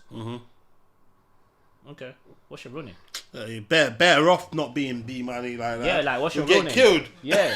But no, you say that, but maybe. Yeah. But on the flip side, maybe they'll rock with man, and then I have but you might die. So, but that's life. I prefer this B Moni, to be honest with you. Cool, but it's a bigger risk reward thing. Sometimes you have to look at. We're talking about Nipsey. Mm-hmm. Sometimes you have to be in the trenches. You have to be from that. You have to take bigger risk, reap bigger rewards. That's just how it works. So, but you know what's crazy? Not enough people know you. I feel like this will kind of help. I can't wait to put this out because in terms of people know the backstory more so in it, they just might think it's all fun and games, isn't it? But I feel like in terms of there's more courage to hear where these jokes are coming from this place, despite all of this, innit? And then that's why I can be on a back chat and you think I'm getting mugged off, but I'm like, well, this is light. I don't. One, you see, I watched that quite recently. In fact, when I knew you were coming on, I watched all of that. I'm not gonna lie to you, innit? I haven't seen a clip where you were completely in the wrong, innit? Yeah. That Lucas one over there, innit? How you tell a man? You can't tell a man to shut up, isn't it? Yeah.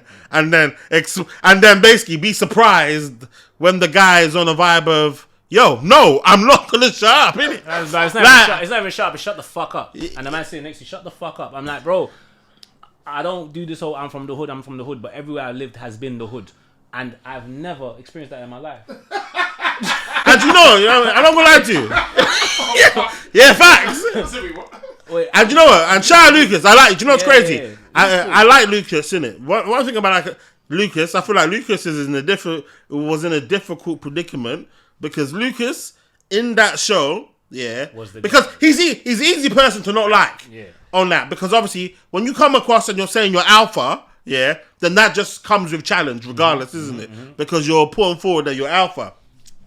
But what's happened over here is now, in B Moni's case, isn't it? B Moni's said what a lot of people's, like this London thing that we live in is very, very, very small. Mm-hmm. Where are you from? Mm. Now, obviously, gangster shit happens everywhere, innit? What was your actual quote? I was like, bro, sorry. Yeah. I was like, bro, like, you're a nerd, bro. You're from Essex, bro. Like, you're a nerd. You can't. Now, gangster shit happens everywhere, innit? So we're not getting on to. There's a lot of gangsters in Essex. We know. Yeah, there's gangsters everywhere. That will burn, man. Yeah. You know what I mean? So it's one of those ones, innit? But it's like you're from Essex over here, innit? Like what I'm saying over here, like, where you from? Bro, I've lived in Northwest, I've lived in West, I live in South now. I've lived in like South, so this bravado you're giving me is not new. Is essentially what you're saying, isn't it? I face this in real life with weapons, like now I am on a show. We have the same itinerary. We're going home together. We sleep inside of the same house, isn't it? How peak can this really get? Furthermore, in the contract, because everyone always asks you get paid from back chat. No. But that back chat season, yes, because that's the one that they charged everyone for, and man invested in that. Man put P's in and got P's back. I got more than P's back. You got profit from that. Double the money that I gave Andy. So shout out to Andy. I don't care what anyone says about Andy. The one time that I've done money business with Andy, and I'm sure Andy ate times 10, x10, x20, but I've never gone. See, a lot of the backchat cast as well used to have beef on some. Oh, what are you paying us? I never once went to backchat expecting to eat off an next man's food. Yeah, but I feel them though, because they're the ones. Obviously, Andy's behind the scenes, isn't it? Why do I feel them? Because one of those ones, isn't it? Like you have to understand this, isn't it? One, when they obviously Andy's my guy, isn't it? But Andy's the visionary. Andy's the visionary. He's behind it. He's put the work together. But these guys are putting themselves on screen, in it. In terms of these are the guys that get all of the fame, yeah. Like you said over here, you feel everybody knows who you are, but you're not receiving a financial reward, and that's dangerous. Okay, let me challenge you here. And I'm not backing Andy. Yeah, facts. Yeah. But here's my thing, right? You got a podcast called This Can't Come Out. You bring someone on there, they got talent, and then nobody though. Because respectfully, most of them were nobodies before. They might have been lit in their communities, in their sections. He was known before though. Nobody was nobody. Most of them, Ariette was an actress, and I don't know. I don't want to offend anyone, but I didn't know none of you. Yeah, facts. I didn't know any of you. I feel that's fair. Maybe in their hoods, then they were known. Yeah, that's what I'm saying. So that's what I said. In their communities, they might have been lit. Do you get? Cool. I didn't know you until backchat. But here's my thing. Like, all right, cool. You bring someone. I come from the era of you don't get paid, bro. Everyone used to say, "We'll give you a platform." You use this platform, you go and bust. Esther's got bare followers. Ariette's got bare followers. Lucas has got bare followers. Like, so off the back of the platform, you take that. Now we know there's no loyalty here. Oh, thank you, boom. I'm gonna do my thing. So the whole thing is it's meant to be us. And Andy would say that to you. when you come here, don't come here looking for nothing. This is a platform. You use it. You bounce. I'm paying for these expensive off cameras, this yard that you're going to use and filming. I'm bringing you everything. All you're bringing is yourself and your talent and your clothes. So it's fair. It's a fair exchange. Yeah, I feel you. Now you're right though. If I find out you're making M's, I'll be like, bro, like what? You're not going to break man off? No, but I'm saying, like you said, like a deal is a deal. If he goes on to people, there was no contract. But my point is, I agree. Like I'm not mad at anyone who says like, yo, what? You're not paying, man. I'm not mad at them because I can understand that perspective. But me, from day dot, when I went there, before I spoke to Andy, I didn't come here looking for money from him. You knew what you were going there for. Yeah, I came here saying this is a platform and I could just get my name back out there to this newer, younger generation and I could do other stuff. So I never went there looking for bread. However, yes, it would have been nice if you gave us bottles of waters, packets of crisps because we're filming all day. We're filming all day and if you manage to get some sponsors... Just for camera purposes, what did I bring you? I bought you water. Bro, man's fed and nourished. You get what I'm saying? Yeah. Man even gave me cocoa butter for my elbow. So that's what I'm saying. It would have been nice if man said, okay, guys, we got you sandwiches, we got you.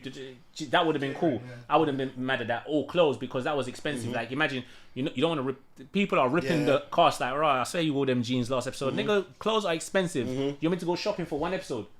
How many episodes are we shooting in a day? 4. Like we ain't got it like that. You shoot 4 episodes in a day. Bro, yeah, a weekend of shooting. Well, so certain times you man will go there, change clothes. Certain times, all the time, bro. You think it's an operation, so you think man on point. Bro, it's TV. Yo, what we doing, man? Yo, we need to double up. I need to get like 4 or 5 seasons. It's different for a podcast. Bro. You don't even want that. No, it's not number one because you can operate however you want. I could do that. It's down to him. That's it. I never knew niggas were doing this, isn't it? Now you know.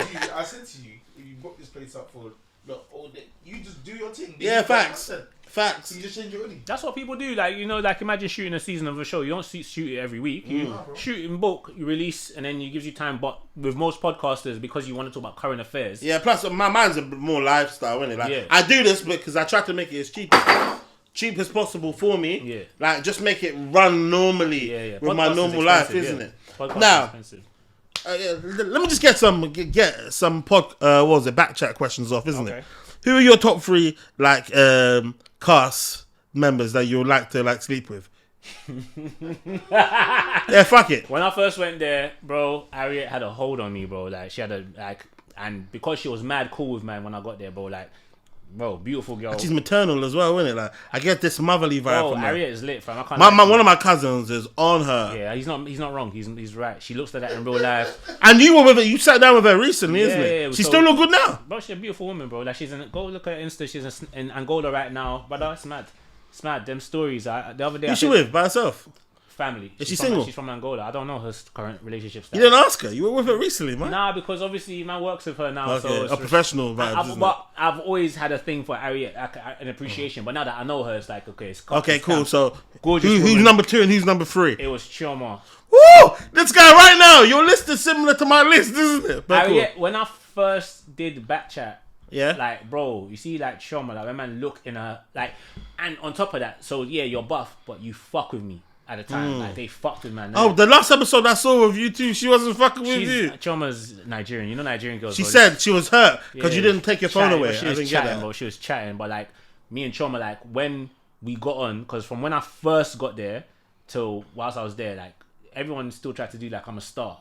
Like Esther is a sweetheart. Like when I went to back chat in when we done that the fucking one in Cyprus where I had this thing with Lucas. I got close to a lot of them because when I went there, remember that's off the back of me telling them like I was popping before all of you. So man, stopped talking to everyone. The next time man sees anyone, I'm not even going to do back chat no more. But because Andy said, "Yo, this is a profitable kind of opportunity," I was done with back chat. But I was like, okay, let me go. So man's not seen or spoken to anyone till man's at the airport. Do you get? Man's just back Nunu, their biggest op. Everyone's like, we don't like this shoot. Biggest op, you know. So boom, like man's boxed everyone at the airport. So like it's cold. Man not chatting to no one. Then when we get to the villa and we start chilling and we talk to each other after a week, like you said, it's that intense kind of thing. Relationships are built. So just to sidetrack it, part of the reason why I was so rattled by what Lucas has said is like off camera, bro, man is building a friendship with Lucas. Like man, I'm thinking I'm leaving here like you're my guy, bro. Like I fuck with you. Like that's what I said to him. Like the clips that you keep seeing of that interaction is so short because there's a bit where I say no, I respect you. That's why I said you think I'm a mug, but he said something about respect. I said you ain't got no respect. He was like, oh, you ain't got respect. I said nah, bro. The only reason why I'm not rising in that is because I respect you. Don't think I'm shook of you. I got love for you, but don't violate me. I'm not a clown. You get? And in the week, me and Lucas is chilling, bro. We're chilling, music, chatting about life. We're just, you're my guy, bro. Then the camera comes on, shut the fuck up. I'm like, brother, you've never spoken to me like this here. You've never spoken to me like this, full stop. But like, it's mad. And the thing is, that was the second episode. The previous episode, there's a previous episode, he says shut the fuck up during the debate. But I kind of let that one fly. I was like, I looked at him, I was like, huh? Let it fly. Like, I get it. Because remember, we're in a villa. Andy don't have super funding like that. So, yeah, we're in a villa in Cyprus, but man, I'm not eating like that. Do you know what I mean? We can't leave. Well, you think he's hungry, bro? It's hunger. You're in a yard full of people that aren't really your brethren, but they're cool. But you're stuck in this place. It's work, bro. And you're stuck in a yard. You're inside. I've been to Cyprus, but I ain't been to Cyprus. I can't tell you what nothing in Cyprus looks like.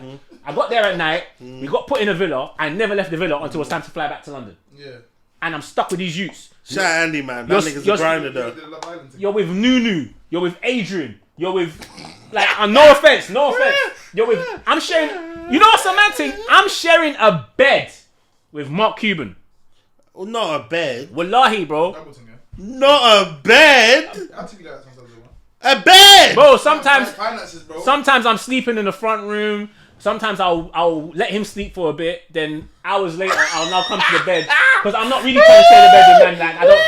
Mark is You're not trying to fall asleep at the same time with him. Yeah, like man 6 foot plus, bolo. He's gonna want the space, bro. I'm like, bro, you hold that. That's you, bro. That's your bunk, fam. Right?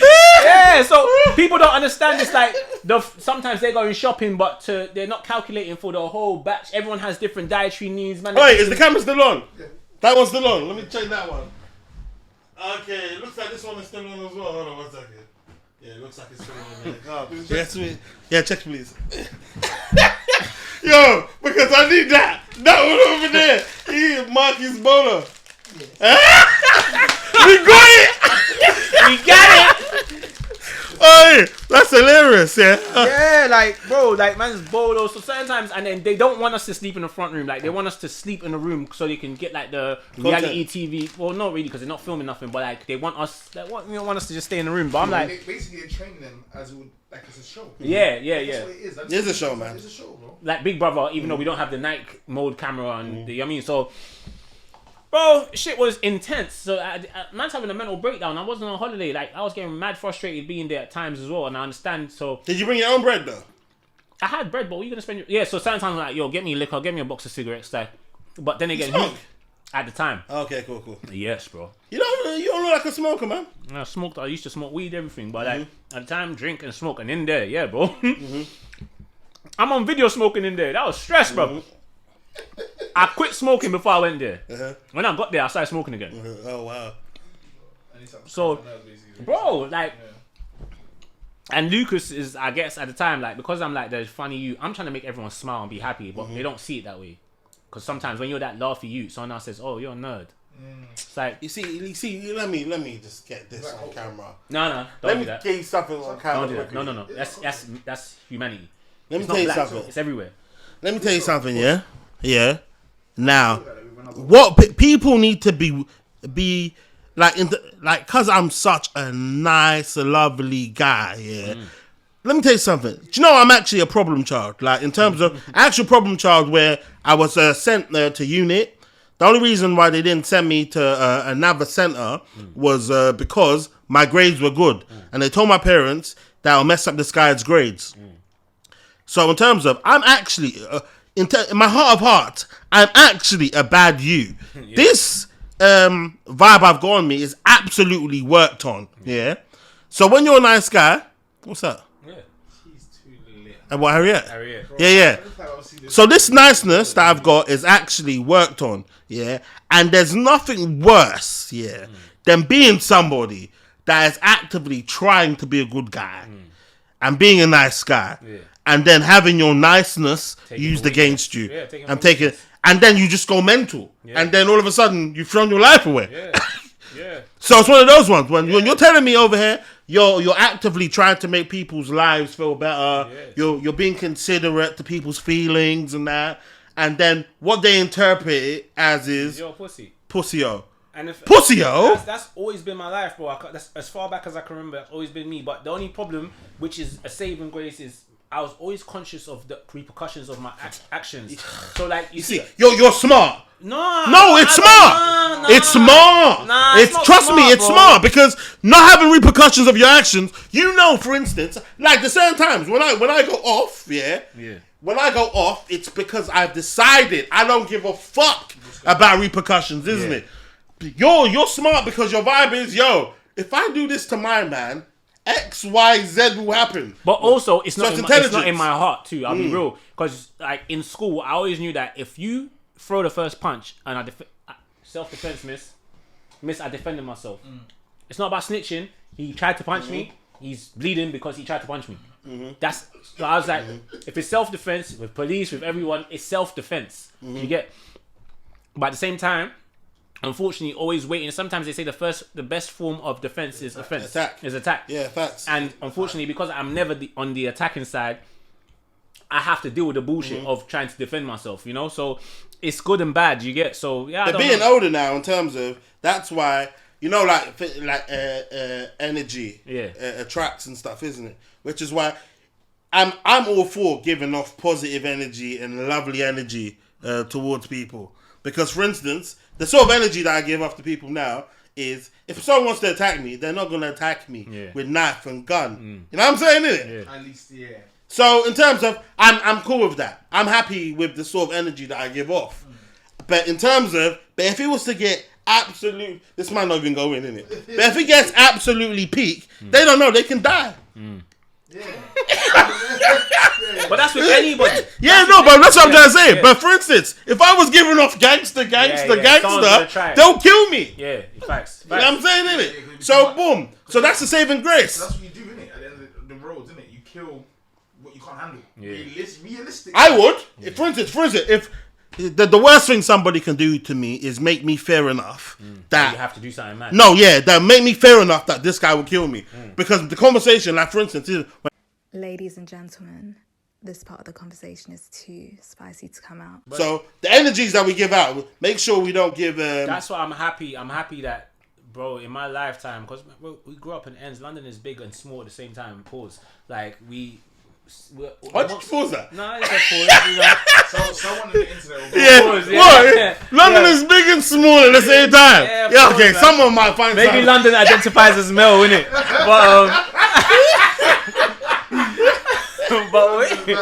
But wait, you know, we're neighbours with the monsters. You know what I'm saying? Like, even if man don't roll with them, man know the monsters. You get. And one thing I'm grateful for is that, like, even in my lifetime, and this is what makes me know that I'm lit. They say real recognize real, and bro, none of the people that the definition of real gets obscured a lot. But real's known who you are. Cool, but you know, like the real in the hood terms is he's a murderer. No real niggas ever fuck with me, bro, and I've always got love or ignored from real niggas. I've never. Yeah, they know. Yeah, this guy knows who he is. Stay in your lane. I've never crossed paths with a demon. Like you know, like certain men are demons. I've never had to deal with that. I've never had to deal with that. It's either been love or who's this? I didn't even see this youth. They don't see me or they respect me. So that's why I'm comfortable with my skin, bro. My man I roll on my ones, bro. I go to every area in London. Broadwater Farm, all the scary places. Not all of them, but a lot of them. I've been through naively because I didn't even know that this is what that is. But I've been there, and it's either been the real niggas, not the little niggas that want to be lit. Just the real niggas have never seen me or good. And 9 times out of 10, the real niggas, really and true. This is why I say to all the gangsters. Yeah, they don't. But I'm saying that the real niggas, 9 times out of 10, obviously the quote unquote real niggas, if they're actually gangster, then they should have bigger fish to fry. You know what I'm saying? Because me, that hasn't done absolutely nothing. That's what I'm saying. I will question the realness of a guy. Like, for instance, if I step on somebody's shoe over here and then they want to kill me and they're gangster, my I'd be like, didn't your op kill your friend? Yeah, like, don't you have bigger? Yeah, like you're bigger issues, bro. Like, leave me alone. That's what I'm saying. Leave me alone. But the funny thing is, the hood never works like that. Of course not. Because, like I said, we keep on telling you, Krem. Some of these guys are petrified of their ops. They would rather get rid of me, so they don't have to deal with my man on the road, isn't it? Like, even in my area, I'm like, I could die any day because if the youngers have beef and someone comes to the ends, we scored a point on the up block. Yeah. But you just took out a civilian, bro. Yeah. And you're gonna rap about it. Yeah. Oh, we got one down. You didn't. It was B Moni. They don't even care about me. They don't even rate me, bro. They're like, oh, what? You just killed that man for no reason. Random man, bro. So like, yeah, please, man. But my third person. Oh. I gave you two. So Chioma, Hey, think about this one carefully, you know. No, it's easy. You got two It's easy. It's Chioma, Ariette. But I'll be honest with you. The third person by default is Malika, the slim. Why? Because very pretty girl. Wait. I'm saying back chat of all time, not back chat that you were involved in, innit? No, but what's my girl? Who? The one that sings. No, not Esther. Sings. Who sings? The one that sings. That one's got her phenomenal back. What's her name? What's her name? She has a song. You should know. You do music. She's a bald head. Reva. Not Reva, but Reva. I will hold. She'll hold one as well, you know. Reva's cool. I fuck with Reva. But cool. I'm talking about Kanan. You're talking about she's good. We had good energy. She had good chemistry, but I never looked at Reva like that. Reva's got a body. I fucked with her a lot. But Reva's got a personality as well. She's got a body. Like who's the other one? I didn't say no dark skin girls, but what's the other one? What's her face? No, she sings, man. Azraya! Oh! Azraya is a problem. You know what, yeah? Azraya is a fucking gorgeous girl, yeah. But she's not in your top three? I wasn't on Backchat with her, so I didn't put her in it, number one. But also, number two, I was aware of Azraya when I used to do like comedy and all that stuff back in the day. She did comedy? She didn't do comedy, but she used to roll with an artist. I don't know if she wants me to put a business okay, out there. What's her? We'll take this out. No, put it in. Fuck it. Okay, who's But I used to see her like roll with Pepstar back in the day. Pepstar? Yeah, Pepstar used to roll with Azraya. Yeah. So I don't know if they were together, but like every time I went to like a comedy show and I saw Pepstar, I see Azraya. So that's I was aware of Azraya prior to Backchat through music, but we never had a conversation. And she was like very skinny. She didn't look the new shape Azraya, crazy. Yeah, that's what I'm saying, man. I call her ass Ryan, nigga. The fuck. But also her partner. She's got a boyfriend. Well, she's had a boyfriend. I don't know if she does now, but the boyfriend. Yo, this can come out.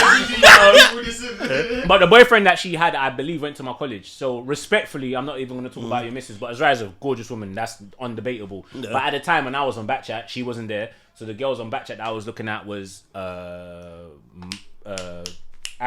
Chioma, and Malika. It was a thing where there was. By the way, yeah, I'm not sure how I came off across. Malika is very extremely very attractive, very intelligent, and the way she carries herself, like there's a way that she talks, and I don't know if Malika was ever on me, but there's a way she'll look at me sometimes when she's talking to me. I'm like, yeah, alright, cool, you don't even know, but again, I never trouble no one. Like I just say, you're all cool. If you show me love, I might show you love back. And like a list, yeah. Like a list, yeah. Obviously, yeah. And you know what's crazy? I remember the first time, because obviously I liked how she carried herself on Backchat. Yeah. Weren't trying to be too out there. Yeah. But also, what I liked about her was one time was when I think, what was it? D Block must have dropped. What's it called? D Block must have dropped a mixtape. But also, Lil Baby pause and Gunna. It's a pause. I can't be calling a man baby, innit? Yeah? Name though. Yeah. Lil Baby, yeah, and Gunna must have dropped a mixtape. So, like roughly, like simultaneously. And then she was on a vibe of, and I loved it. Like she was on a vibe of, she rated, what was it, DBE, and DBE's tape more than Lil Baby and Gunna's tape, innit? And I just loved the UK pride element about it. Like, yeah, you man are going crazy about that, but this right now, innit? This UK shit right now is going off, innit? So I fucked with that. So any more honourable mentions in terms of... you know what's mad? Yeah, I don't... Respectfully, I respect... Shout out Reva, man. Yeah, shout out Reva, but respectfully, I don't do the surgery thing, but Esther has beautiful eyes. Wait, sorry, I thought you really talking about Reva had surgery. No. Esther is beautiful. Like, she has a beauty to her. People can say she look like Missy Elliott or whatever, but she is... exactly. But Esther's cute. Brother, like, okay, hold cute. on. I'm not having that. Listen, my man's... You're saying on record. Wait, come sit down over here for a second. Come, you don't sit down over here. You're saying that Missy Elliott is lame. You can't say length. Say beautiful. You can say length. No, you can't say length. You can't say length. Length could be about the the energy, everything. It's not just the face. Say beautiful. Beautiful. Length is beautiful. No. Length. I know what length means, isn't it? Missy Elliott is not length. Yeah. What's more of a powerful word? Beautiful is more powerful. So finish. Let me land. Hold on. Yeah. So cool. If you said to a girl or a woman, let me not say it. Yeah. If you said to a woman, you're beautiful. Yeah. If you said to a woman, you're leng, what do you think she's gonna appreciate more? She'll appreciate the beauty. So now when I'm saying leng, yeah, I'm saying Missy Elliott is beautiful, but I'm saying she's leng. She's there. Yeah. Beauty, but she's actually very good looking. Yeah. Even when she was but beautiful encapsulates so much. It could be your aura. Leng me. Come on, man. You know what leng is, isn't it? Leng it down, man. Yeah, you'll take it back. She's beautiful. Okay, thank you very much. Thank you very much. Yeah. My girl, you said first, number one. Harriet. Yeah, man. So honorable mentions. Yeah, man. Yeah, that's it really. I don't know who was in the seasons after me. So there was one girl that came to you lots. I didn't know too much about her because I didn't actually subscribe to the Cyprus. Sinead. I don't know what that girl's name is. All I know, she gave a headband to. Nuni. Sinead Leroy or something. I touched Nuni as well. Don't get it twisted. He touched. Listen, I love women. Women are beautiful. I'll collect them. You lot are mad. All I'm saying to you lot is, what do you think of Lani? What did you think of Lani? Lani is a great. Lani, come on. We're from where we're from. What does that mean? So we're from about. What does that mean? Like where is she? Lani's local, isn't it? What does that have to do with what he's asking you? Well, I wouldn't touch Lani. The situation of the women. Not for me. I wouldn't touch Lani. Not in a. I love Lani as a person. Yeah, dope personality, dope. Creator. No, but I feel like she's. I feel like she's very. I feel like she's crazy, but I feel like she's very genuine in her craziness. I don't think she's crazy, and I'll be honest. She's crazy. Let me try land. Okay, good. Come on from the camera if you're gonna speak like this, yeah. Okay, cool, yeah. You've gone crazy, but it's mad. It's funny enough. One of the videos that she shot was shot in the studio. Is it? And she's wearing a straight jacket. You know that video? I don't remember that one. There's no corridor there. But no. What I'm basically trying to say is, I don't think she's crazy because how she was raised, and speaking to Lani growing up and knowing, but how she was raised, her parents actually treated her like a princess. Okay. And some East Africans, that girl used to eat baby yogurt with a baby spoon on the bus, bro. This is facts. Yeah, she did. Yeah, facts. But girls always did mad shit. Yeah, lollipop in her ear. Girls have pacifiers. Girls have dummies. Oh, she loved the dummy, boy. That's what it was.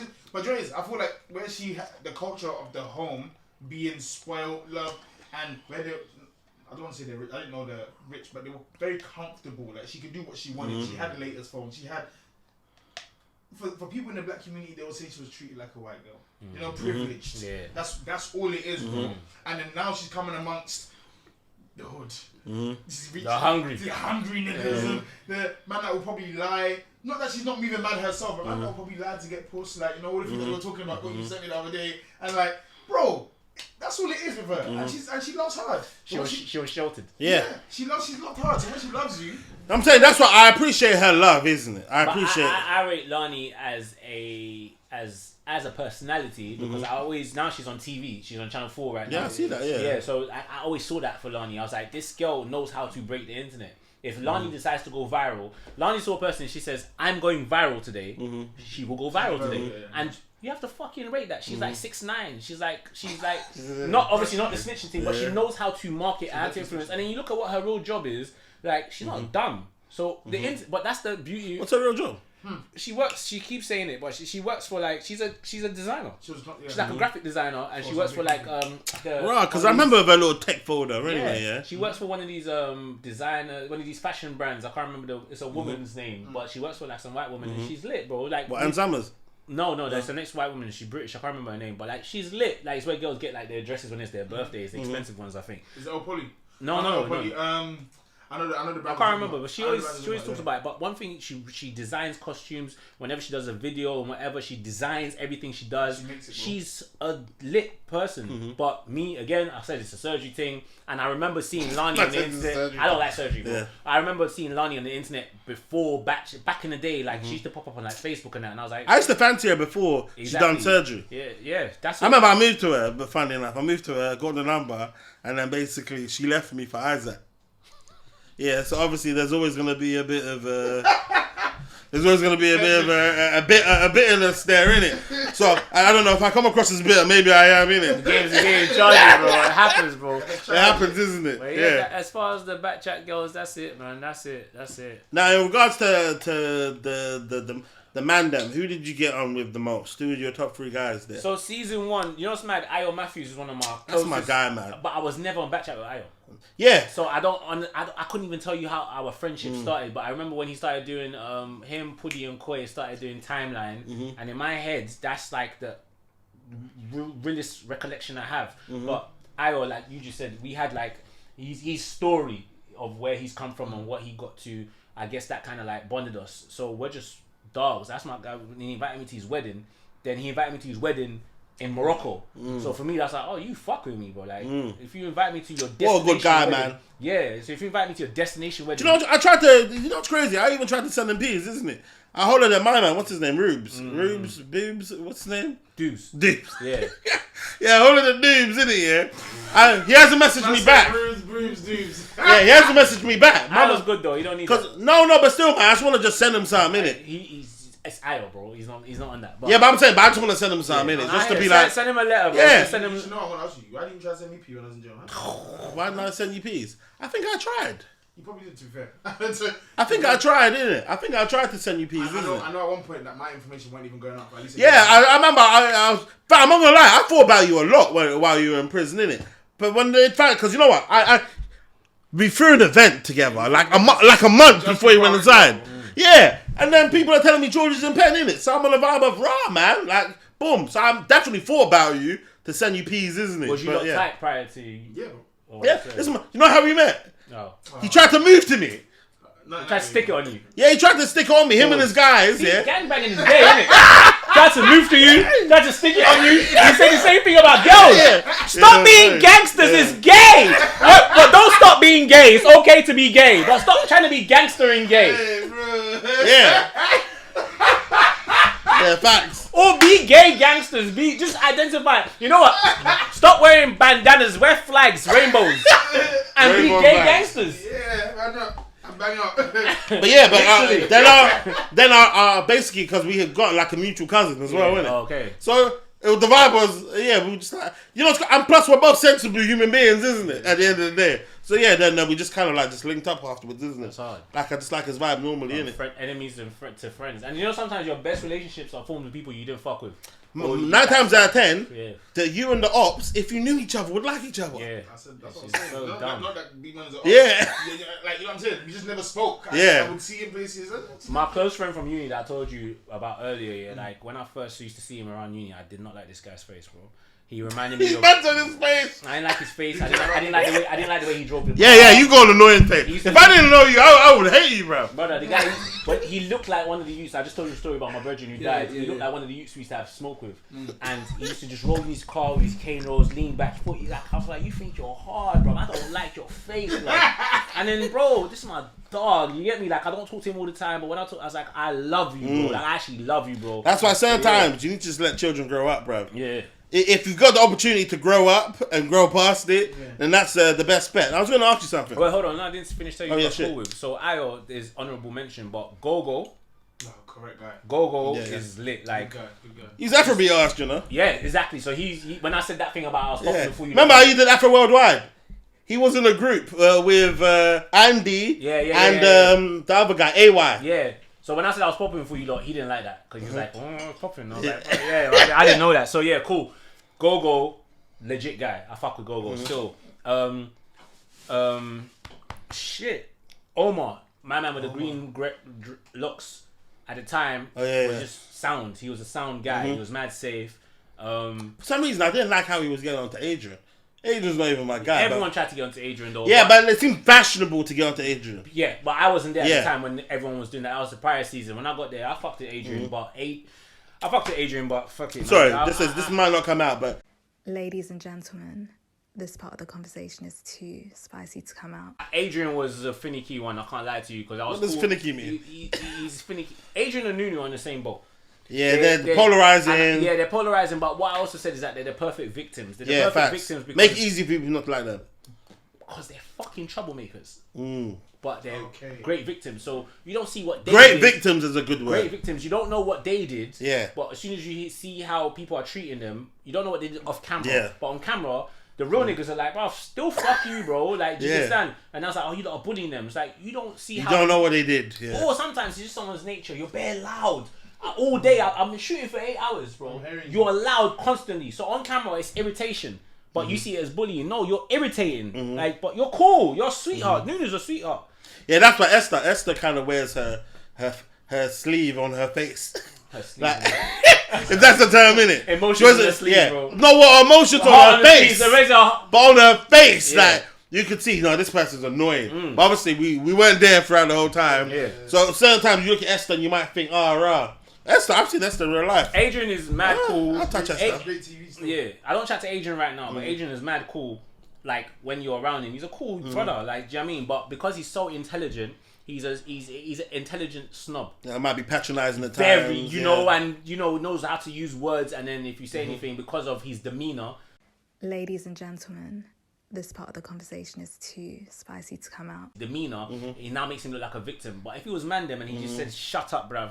But because he's like, don't speak to me like that, you now think, oh yeah, you're bullying him. Yeah, plus you don't even know how... Personally, I wouldn't know how to deal with him. Yeah. Because, for instance, he damned said something wild. Damned if you don't. Yeah. What's the point? Just leave him Yeah, to his own go. devices. But shout out Adrian, by the way, innit? Like, Adrian...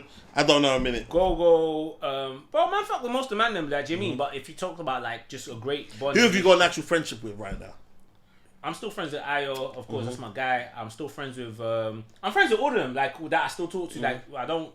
The ones that I talk to, Lucas, we still have a relationship, but that stuff really kind of... It fucked it. Like, it fucked it. It's thing though, then it's fucked it.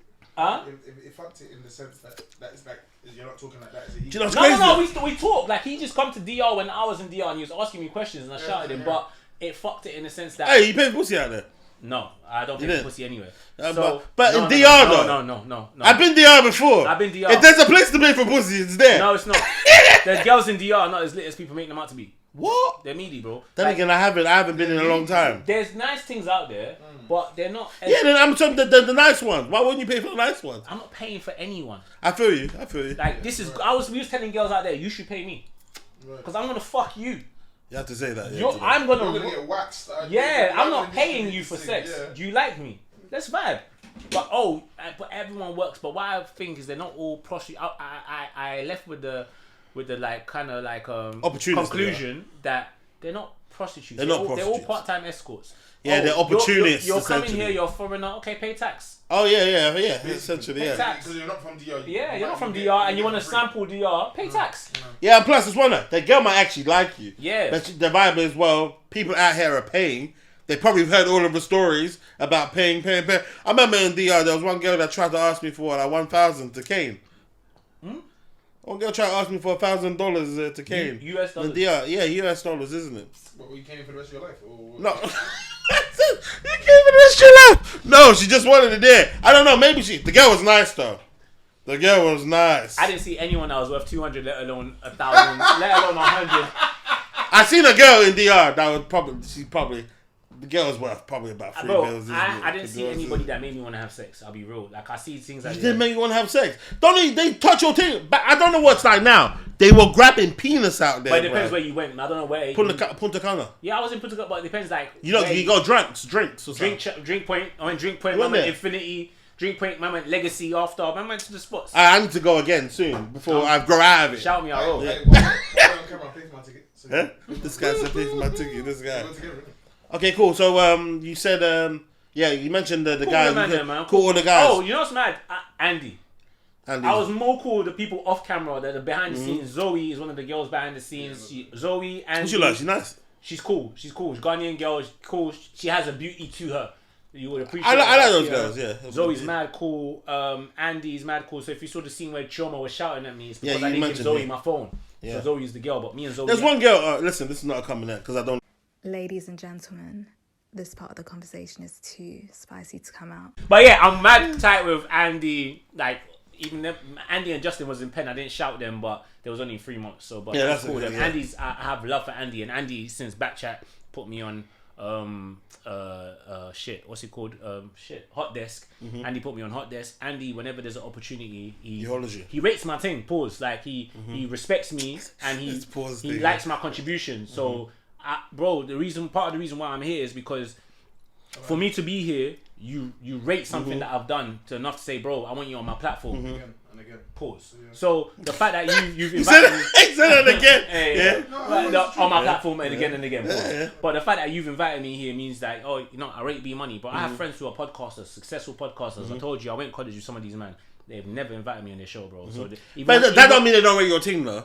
Sometimes it does, though. Okay. Sometimes it might. I've seen people on their platforms who was like, why are they on their platform? So you overlooked me for some reason. I would say this. I get it. Like you're in the business. But I've never been invited, but maybe I just need to do more. But that's what I'm saying. I appreciate that you have seen.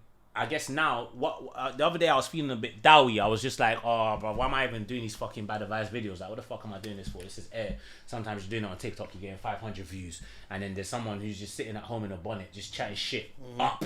Do you get? So I was just rattled. I was like, bro, I'm 32 years old. I don't want to be getting rattled about followers and views and analytics and what time to post and. Do you know what I mean? But then it hit me like, bro, this weekend man's on 2 podcasts, yours and then next week ASB that I know. But I'm on these podcasts because you lot are seeing what I'm doing right now and you're saying, yo, Money, man, fucks with you. So unfortunately, sometimes your crowd is going to be small. It's like what you said that when you was talking about the people who popped when they were young stars, and Nipsey. My analogy for that is that some people are like fizzy pop, right? They're commercial, they're like Coca-Cola, they're Sprite. But the thing about fizzy pop is once you open that can or once you open that bottle, it gets flat. Your water. It has its moment, but it's trendy, it's current, it's commercial.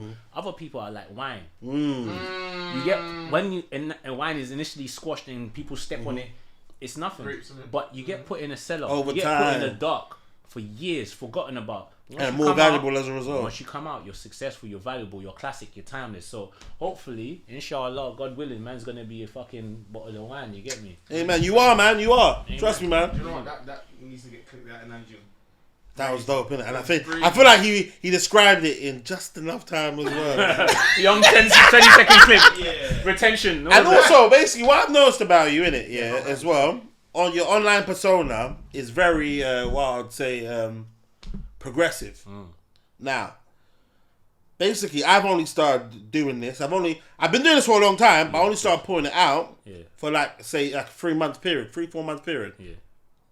And basically, so when I'm in comments and stuff now, innit, when I do comments as basically this can't come out, back in the day, probably I might have been under people's comments on the vibe of, oh, that fat bitch, shut the fuck up.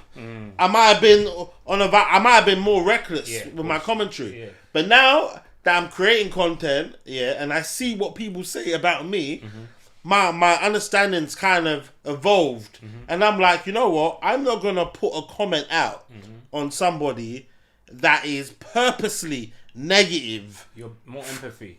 Yeah.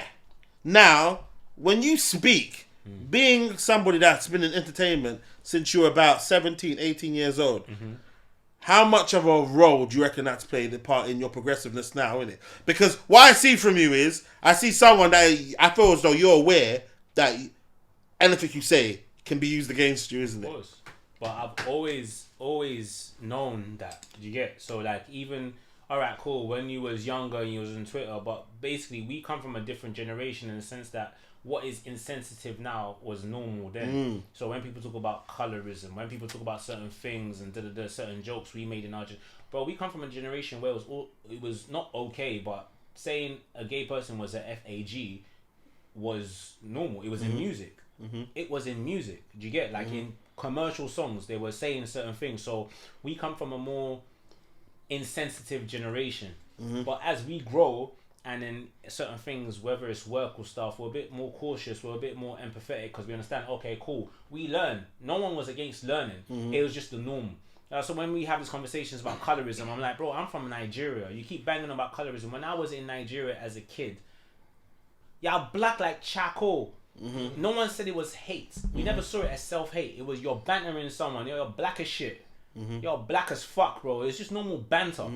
Those were normal jokes back then. And in fact, they're still normal jokes now, because I also say that everybody has said something that's cancelable. The only difference is whether there's evidence against you that can be used. The difference is someone tweeted it and someone whispered it. But everyone has said or done something that's dark. Facts. Do you get? So when I'm on the screen or whatever, or on the internet, excuse me, I'm not actively or consciously saying something to try and destroy someone. I don't care to hurt your feelings. I'm not interested in hurting your feelings. In fact, most of the times I've ever clapped back on someone on the internet is because, oh, you think you're hard. You want to say mad shit. I got a mad venom as well. But I don't care to admit that. That's not my intention in this world. So it's not that I'm trying to be mad cautious. I don't want to hurt you. That's not... if I ain't got nothing good to say, I generally will not say anything at all. And any criticism that I offer is not because I don't like you. It's because I don't agree with you. And I'm not going to say, you're a dickhead, you're dumb. I just don't agree with that. I don't agree with that, and this is my da-da-da. Oh, well, you're a dickhead, your mum. And then on Twitter, first thing they want to talk about, your mother. My mum's lit, bro. My mum's got Chanel bags and she plays golf, you fat bitch. The fuck your mum plays golf? My mum plays golf, bro. So when I'm like, oh, you say you want a slim girl. Is your mum slim? Yes, bitch, and she's 51. My mum's lit, so part of the reason why I have the standards I have is because I know what my mother is like. So for some frumpy bitch on the internet to come and talk about my mother, like... That's a frumpy! Because God. I said my ideal is a slim woman. Do you get? Like, I'm just giving an example of some certain situations. So I'd never go on the internet to hurt people. Bro, I don't care about that. I don't want to hurt you. I don't want to physically or verbally assault anybody. But I would defend myself. So yeah, it's not like I'm trying to be conscious because I'm on camera. This is me, bro. But when I'm chatting to you, of course, man's going to be a bit more loose with certain things. But that's just because the locker room culture is, we can make certain... Everything is funny, bro. Everything is funny. Yeah, facts. You can joke about kids dying. It's just about delivery and the audience. Everything is funny. You just... The other day, you guys had a clip that went out about when you was like, he had sex with an older girl and you was like, oh, so she raped you and bounced. Hilarious. Say that about a girl, not so funny. Oh my God, I wouldn't even dare. I'm telling that guy, bro, it mute my face. No. This can't come out. Yeah, fact. You know what I'm saying? Yeah. But when it's man them, there's certain things. Think about rap music. It's okay to talk about ops, killing, drilling, killing. Then the rapper slaps his girlfriend. Oh my God, I can't believe he did that. This guy said he would kill this guy. No. This guy killed this guy. Yeah, this guy killed this guy. And he snapped his girlfriend. All of a sudden, cancelled. Yeah. Yo, he killed somebody. Yeah. One. Like. Shout out Heady One. I think you're a dope artist. But when everyone was going better, or got back, girls are singing that from the heart. But another artist, he slapped his girlfriend. He's a monster. Horrible. Monster! Because I know someone who was related to the youth that got killed from Tottenham after that thing that happened, and she felt like she couldn't even listen to Heady's music because not that it was necessarily Heady's fault, but she felt like Heady's to blame because you made a song that's now impacted my family into death. I've lost somebody because of your banter, but everyone's doing shh. But no disrespect, because I'm not trying to get him cancelled. There's no such thing as cancel culture towards that.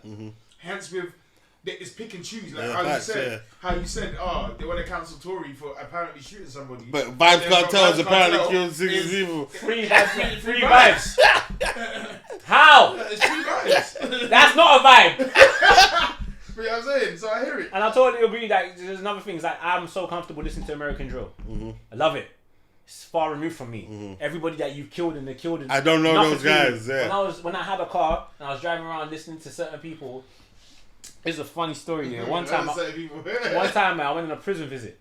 I live in Kennington, South London. So please, cool. Maybe a lot of people don't know that, but I live in Kennington. You get. So boom. One time, man's gone on a prison visit. Right. This is years ago. I went on a prison visit, and then one of the youths from my ends happened to be on a prison visit. So I was like, yo, what are you saying? You want a lift? Giving them a lift back to ends. my music, my Spotify is on whatever shuffle. Oh, the ops came on. My music coming, man, bopping my head. Everyone in the car's quiet. I looked around, they're all looking awkward. I'm like, "Oh, go on, bro." They're like, "Brother, change this, blood. Like, that's the ops." I'm like, "Brother, you should have killed your ops, bro." don't be mad at me, bro. Your ops have got music on Spotify. Stop them. Don't stop me, bro. Oh wow. Obviously, man, changed the song, but my point is that London is so small that it's all close. I'm from Kennington, but I listen to. There's a song called Twix by Quengface. The song is hard. Yeah, Quengface is hard still. I'm driving around blood. Even Dead. Have you heard Dead? Oh, see that one, I can't listen to it. That one's cold. I can't listen to it. I'm from. You know that sound that you hate? Nah. See, I don't hate it. I just think it's so it's so evil. It's so evil. Yeah. Ain't that from Game? When you used to go Yeah. From Sonic. Yeah, bro. What? Man said knock the rings out of you. That's fucking mad, bro. You know what? It's mad.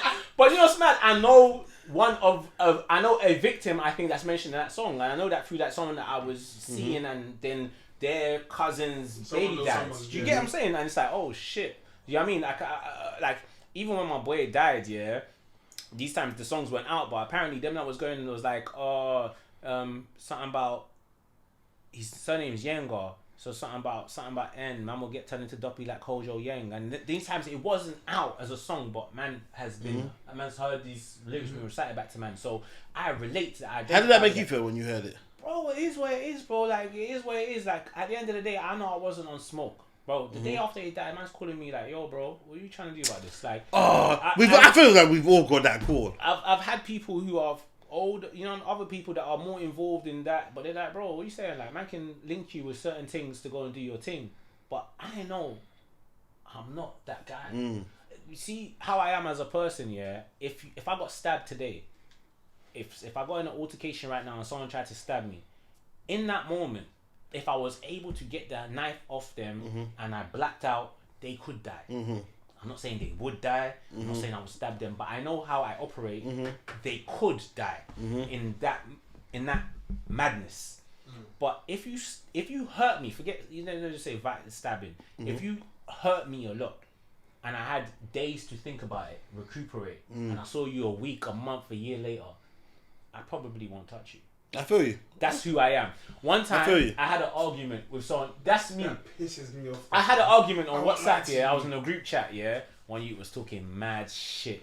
Come, link me now, I'll smack you up. What? How? What group chat? How? It's a group chat with old friends from secondary school. But you know, you got all sets together, bottom set, top set. I'm top set, clearly. But in the group chat, man's like, "Yeah, come link me now, bro. Like, man, I'll punch you up." I live in South London. Image for the group, though, innit? Or no? I live in South London, bro. Jumped in my car. I said, "Say Nez, where do you want me to meet you?" Because I was rattled. I jumped in my car. I drove to West London to link this you, bro. And he said, "When I see you, it's on site. I'm not talking, bro." But in the drive, I'm angry at the time that I got in my car. But by the time I've driven to West London, I'm listening to tunes. I'm enjoying the drive now. My mood has changed. I don't want to fight you no more, bro. Man's got there. I had to get out of my car. Before I got to the location, I stopped somewhere earlier. I got out of my car. I walked around to try and warm myself up to get my blood circulating. I found a nail. You would have wiped him. I found a nail. Had you had to fight, you would have wiped him. You're ready. I stopped the car. I got out because I was like, I'm stiff. So I got out of the car. I walked around for a bit. I found a loose nail, like a long nail. Picked up the nail, put that in my pocket. Went to go and link them. He was with one of our other brethren, like a mutual friend. Other brethren's like, "Bro, get in the car, innit?" So they're both sitting in the front. I sat in the back. Of your car? Of their car. Okay. So they're like, sit in the car, innit? From the time you said sit in the car, It's the talking to you've disarmed me. Because, and I'm not saying that I was, like I said, I didn't even want to fight. Yeah, it's By the time I got there, I don't even want to fight. So I'm like, okay, cool. I sat in the car, man, I'm having a... Obviously... Yeah, like, yeah. Obviously. Yeah, like, obviously you violated. Yeah. How No. I'm not mugging my man off. Yeah, facts. By the time we've had this conversation, I'm like, brother, I didn't even have an issue with you. I just didn't like that we was trying to violate, man. So you told me to come here. I'm here, innit? Cool. I still got a nail in my pocket. I'm still in the back seat. Do you know what I mean? But I'm not saying I am a fucking civilian. I'm not on shit. I want everyone to have that impression of me and keep it that way. Cool. So anyway, I'm like, cool. But how I am as a person, it's just the same thing that happened with Lucas. I apologize for the Essex thing. Even though he never apologized, I was like, yeah, sorry, but I was just trying to rattle you because my thing is self-defense. That's how I'm going to maneuver through life. I wanted you to hit me. There was a time when I'm sitting in Lucas, but you've had me sitting here for so long that at the end of the episode, it's now like, what are you saying, bro? I'm like, brother, like, that's actually past now. Like, if in that moment you touch me, like, where my mental health was at the time, I wanted you to put your hands on me. What would you have done? I don't know. I don't know. Because that's why even I said, I was like... That's the worst place to because be, I said to the man, because at one point in the end, I was like, bro, don't be coming up close to me when I got a glass in my hand. And he was like, oh, you got a glass in your hand? What does that mean? You're going to glass me? He goes, what does that mean? I was like, the fact that I thought about it means something could have happened. I will never say I will do this. But that was my first thought. I said, bro, don't touch me. I got a glass in my hand. But I also, at the time, remembered my contract said, if you guys fight... you'll be sent home and you ain't getting your P's and da-da-da. And I'm also thinking, but we're going to stay in the same place. So what can happen? Let's say... You smack him up, he's sleeping, he comes get... Lucas is a strong guy. I don't even know that I could smack him up. I don't know that. I'm just saying, I don't know that I could do anything to Lucas. He might have wiped me. But then let's say the instance came that I got the better of Lucas that night. Bro, I know where the kitchen is. I know where the knives are. Who's to say that when I'm lying down in bed, vulnerable, sleeping, my man ain't going to go to the kitchen and chef me? Who's to say that? We're in Cyprus. Who knows what this hospital situation is like out there? Do you get? And I'm cool with Lucas. So I don't want to like keep beating a dead horse with a stick. Pause. I don't want to beat no horse. But like you get what I'm saying. Like I don't want to bring it up. But my point is, I think about situations like that. So in the instance that man's in the madness, I'm going to do what I need to do to defend myself. I think, or I might run. Bro, do you know how many times I've had to run in life, bro? I've never rolled with gang. I've rolled on my ones. I've been in situations where I've been rushed. There's been certain times when I didn't walk away, asking Northwest. There's been times I didn't run. I stood there. I got rushed by 20 man, bro. Did it hurt? I got up fine. But I got rushed. Usually when there's so many guys... Man got a postcode from every bit of Northwest on my head that day. Bro. Every bit of Northwest. Just NW2, NW10. Why? I'll tell you in a minute. But there's been other times when it's just been 4 man. I said, I'm going to do the dash. And I've blown for my life. Not because I was scared. And get away? Of course. Right. But the main guy who was the troublemaker, I will wash him. Wash this youth, bro. But he was... It gets like that. I was angry at myself for running because I was like, I want to smack you up. But I know the people you're with. Like I don't know what time it is. I'll be real, yeah. I like the story that you're telling me. I'm thinking about my own shit, bro. Like... I'm sit here quickly because I need to go to the bathroom, innit? You can pause this bit though, innit? Let's go, man. Personally, when I hear some of the stories that you're saying, yeah, it's like I remember, without bringing up any trauma, like 2000. Without bringing up any trauma, like bro, like 2015. Do you remember Rip the Runway? Yeah, shit. Oh, shout out, there was a madness there one time. Do you remember Rip the Runway? Yeah. Oh, okay. Shit. Okay. So Rip the Runway now. You lot stopped Rip the Runway. Yes. So like, as a fashion designer, get me. I'm coming to enjoy and promote and support everybody else's thing. Okay, my thing's not in there. Not a problem. Part of the community. Bro, I'm coming to these fashion shows. I'm here. There's gal here. Number 1, there's gal here. Number 2, there's gal here. And number 3, there's gal there, bro. Yeah. In abundance. I'm seeing women that I've never seen before. And you live around the corner from me. You know, I'm thinking, wait, you live... What? I've never seen you before. You know what I'm saying? Now you're seeing them all the time. Yeah. But cool. So just before that, I held an event in I never held events before this prior because me and really get along. Understandable. I just feel like they were trying to mug me. Like they look at me, like I said, they're looking at me and thinking, I want to wash this sheet. So obviously something's happened. Yeah. So obviously Keep talking, man. an event's happened. Something. Bro, like 3 to 5 of my bridges have been stabbed. No. At my event. No. And we're from North London. So we're from North London. Yeah. Got a couple of issues there. So the streets that have come to the event, some of them went to Luton Uni. So I remember them because of the Hertfordshire, Luton.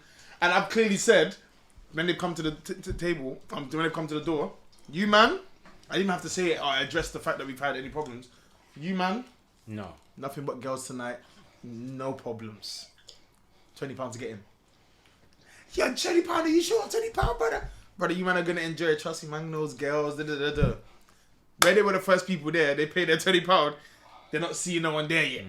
Nah, man. Well, I'll pee back. I said, brother, Who comes to the event at 10? The event just started, bro. Wait, you know what I'm saying? No. They should give me the money back. Should have. In hindsight. I was hungry. I needed a piece. How many of those guys were there? Enough, bro. I think there was like probably like 8 of them. Oh, 160. Ooh, that's a lot of money.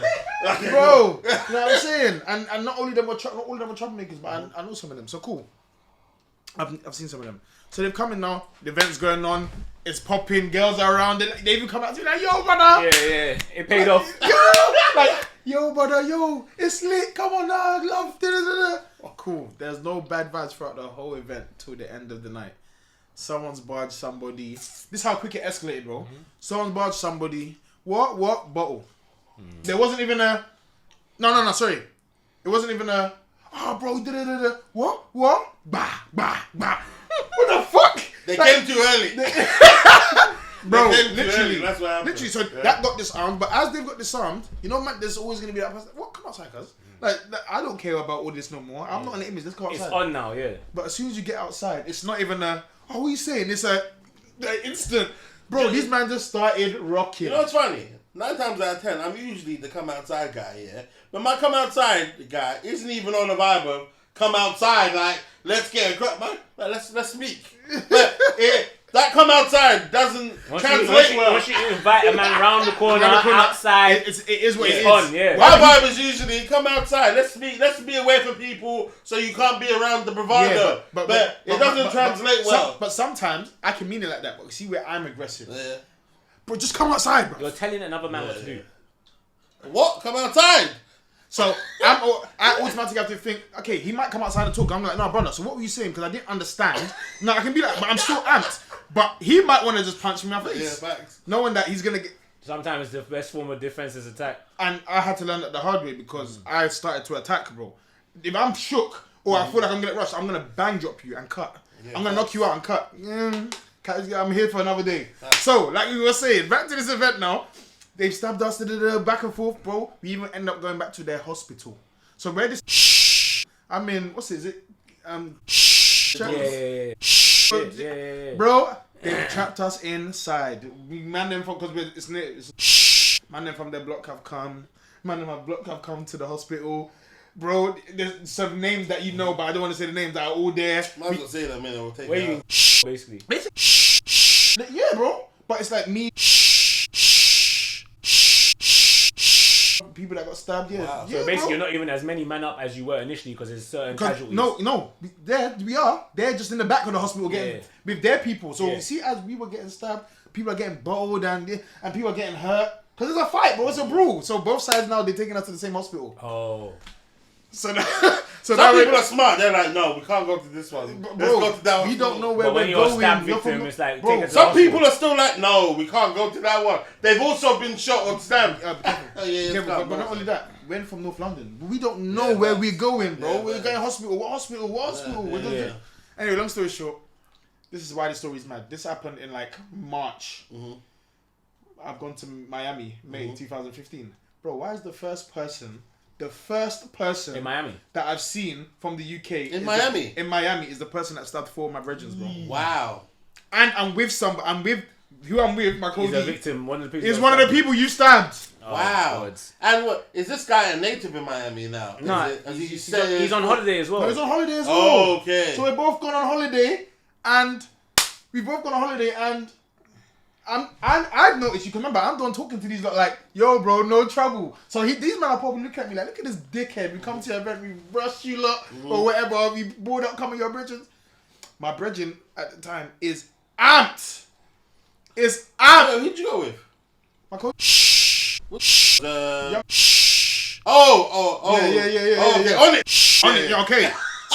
So we've both gone there, and I've said to him, because whatever he's on, I have to be on. I'm gonna have to back you. But I said, bros, it's Memorial Weekend. Did you speak to him properly? Yes. Okay, cool. What I'm saying to you is what I said to him, bro. Bro, we're 2 man up. There's it's me and Charles just went 2 man up. There's bare of them, like 10 to 20. If you want to catch my man now, I hear it. I just don't think it's advisable. Yeah. Number 1, banged up abroad. No, banged up. Number 1, banged up abroad. Number 2, the bail fee is 100k. I haven't got that. because it's America, you know you can pay your way out, your bond and all that. I haven't got that. So we left it. But he was burning, bro. He's looking at this youth that every time I'm seeing this youth, you stabbed me. Like, you stabbed me, bro. That's a different... So I can't really feel his pain like that, but I feel his pain because you stabbed my brethren as well. You stabbed him, you stabbed the couple, man. I know exactly what you're feeling. And it's still a lot.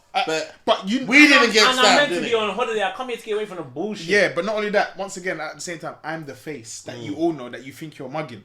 Remember, because to be walking around and you bored up there, my brothers, and you look at me, not even saying nothing to me. And I was the promoter that night. I shouldn't be you're small fry. That's how I'm seeing it. Even if he's not looking at that. Say, alright, cool, say nothing. No problem. But we're doing our thing in Miami, bro. We're literally... One day Porsche, next day R8, next day Ferrari. So they're looking at us like... God, when? They're seeing you. But they're seeing you. Bro, we're all in the same hotel. So when you hear... Mayweather's hotel. Yeah. Fontainebleau. When you hear Fontainebleau, yeah?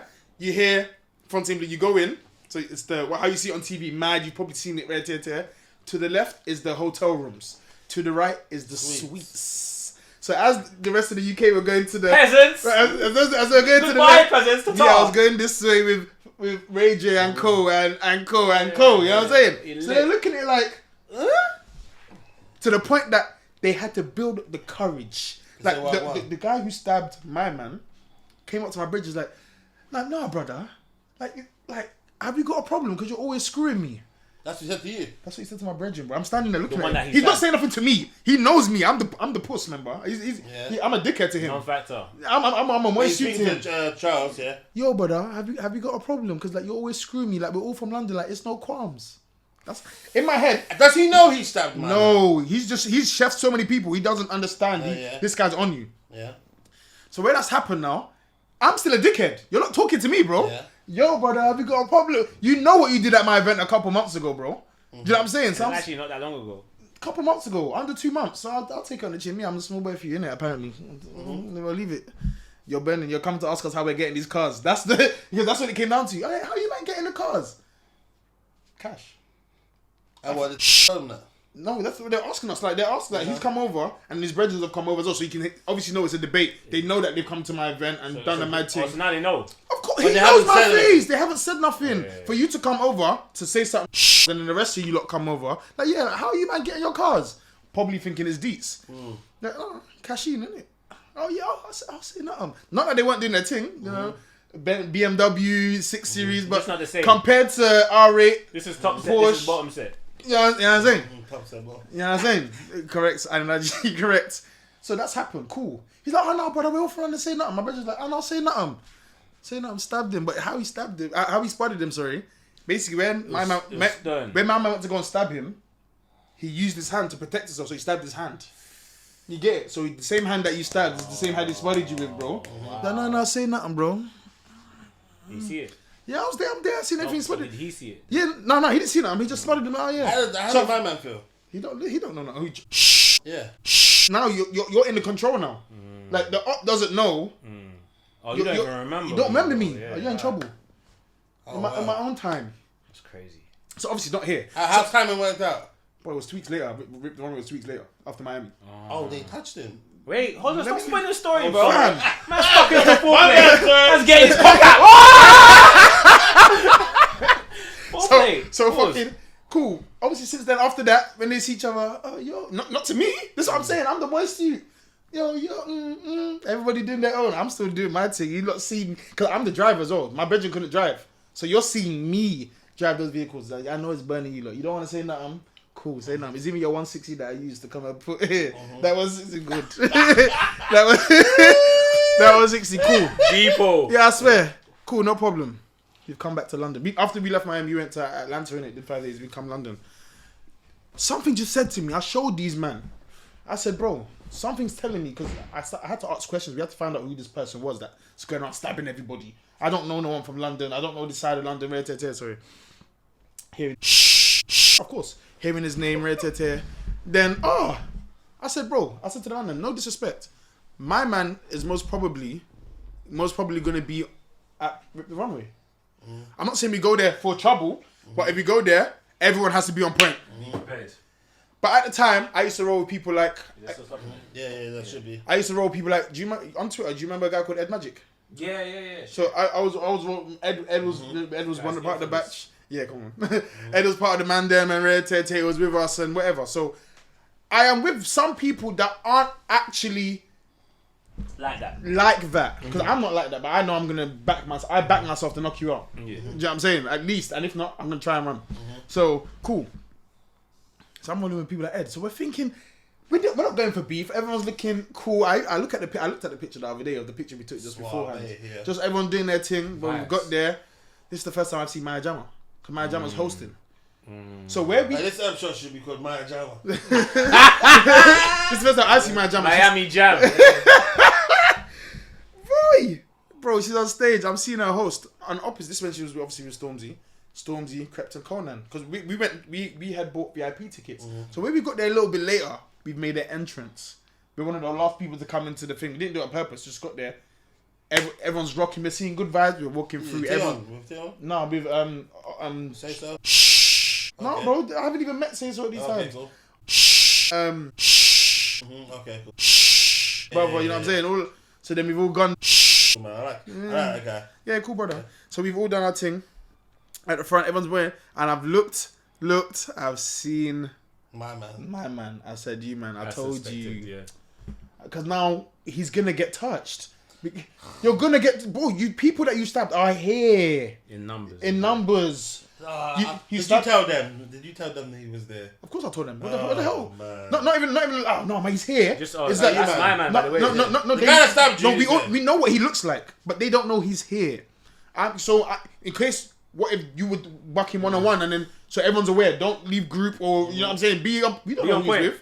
Yeah, you man is here, bro. I'm toasted. At the end of the day, I'm thinking if anything does happen outside and everyone's, you know how what.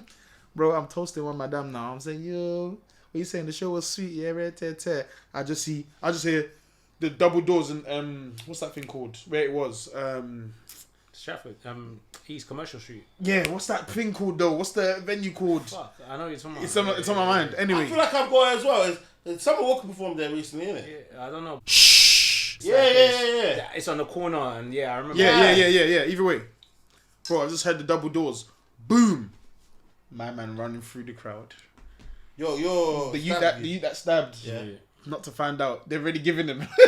They're So giving him the wound. so where he's seen my man, like yo, my man's like, obviously his older brothers come and said, yeah, brother, you stabbed my brother. So, Ladies and gentlemen, this part of the conversation is too spicy to come out. like, you stabbed my brother, brother. Like, apologize, and it's cool. I was thinking in my head, when I heard it, I was thinking, Oh, you were there? no, I'm not here for this part. I'm here. Basically, the double doors are here. I'm here. But you've heard the. I heard what happened after. Okay. I heard what happened after because I'm just seeing my man, Apologize and it's cool. Why would you say that? You Personally, can't say apologize. so obviously my man with ego. Well, I did my thing. What? No, yeah, he has to say that. You know what, yeah? My man, you got touched, yeah? I'm not gonna say you got touched, but you said the right thing. Because he said sorry. If he said sorry, it's not like he's not gonna get touched. He's still getting touched regardless. He'll get touched regardless. So when my man said, "Oh, I did my thing," and what? Obviously, tried to give him. These men are juggernauts as well, by the way, just to make it easier for you. They're big guys. They're big guys compared to the normal person. Yeah. So he touched him. My man's cut through, but see as he's cut through. You stabbed other people's brothers that are waiting for you, bro. We didn't know that was happening. You know what I'm saying? These men just got ahead of themselves and jumped the gun and said, no, inside the venue. That's why it got locked. So that's... So...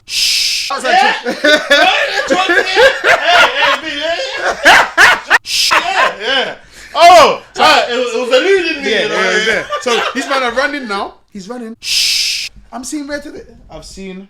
Because obviously he stabbed brother. He stabbed doing 100 meters very fast, bro. Caught him at the stairs. You lot saw the footage. I know you saw the footage. Nah, That thing went viral on Twitter, yeah? The footage of my man chasing him, smacking out. You see me coming through, throwing chairs, getting hit by a chair. British outside the Troxy, one time. bro, we locked off the show inside, bro. I said chairs, it's inside. It's inside, bro. The show was finished. The show had finished. That's what I'm saying. It was just wrapping up. You know, you're just, now be looking, you staying. They cleaned it up properly. Bro, yeah, basically. We moved the chairs for them, made it easier for them, bro. Bro, Cleared the path. when that happened, I'm not gonna lie, the fear was, see how you were talking about repercussions earlier? Come back, yeah. I already know that these men are on something.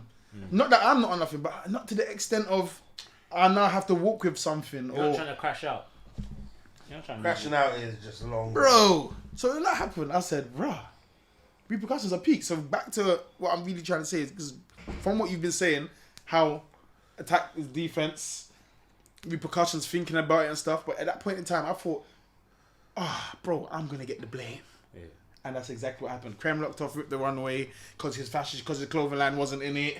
Tear. They said that. Well, you added that to us. Bro, that's because number one, there's always going to be a virgin. There's always going to be a virgin. He don't know. I know your clothing line wasn't in it. That's hilarious. Whose name do we know? Oh, him. Oh, he was with those people. Oh, then it's probably you see him because the fashion line wasn't in there. You see him in his clothes, throwing chair, smacking someone, ducking, fighting. What for my man? Ladies and gentlemen, this part of the conversation is too spicy to come out. Right, a lot of people doesn't compute. Because I know people like that as well that have stabbed people like at a younger age. That does. I'm not sure if it registers that this person can die. They just see it like fighting. Yeah. They don't know. It's an extended fist. Yeah, they don't know that person can die. That's scary, man. But even if they do know, do you know what it is? Yeah, like like when I was in school and what we was talking about off camera, and I was like, I wish I had more exciting stories. Yeah, a lot of the people that people rated and said this guy's serious, this guy's on it. This guy had mental health issues, bro. Yeah, bro. This guy came from a broken home. Yeah, this guy knows nothing. Close to the mic. This guy knows nothing. I've been talking bare far from the mic for time, but this guy knows nothing but abuse and violence. So what is normal to them, or what they've normalized, is like in school. He's like, yeah, that guy's on it. No, he's troubled. That's a troubled individual. There's a reason why he's deciding. Half the people that we from back in the day say, oh yeah, they're on it. They're serious dons. They had serious mental health issues, but we rate them or we gave them ratings because we know they do their thing.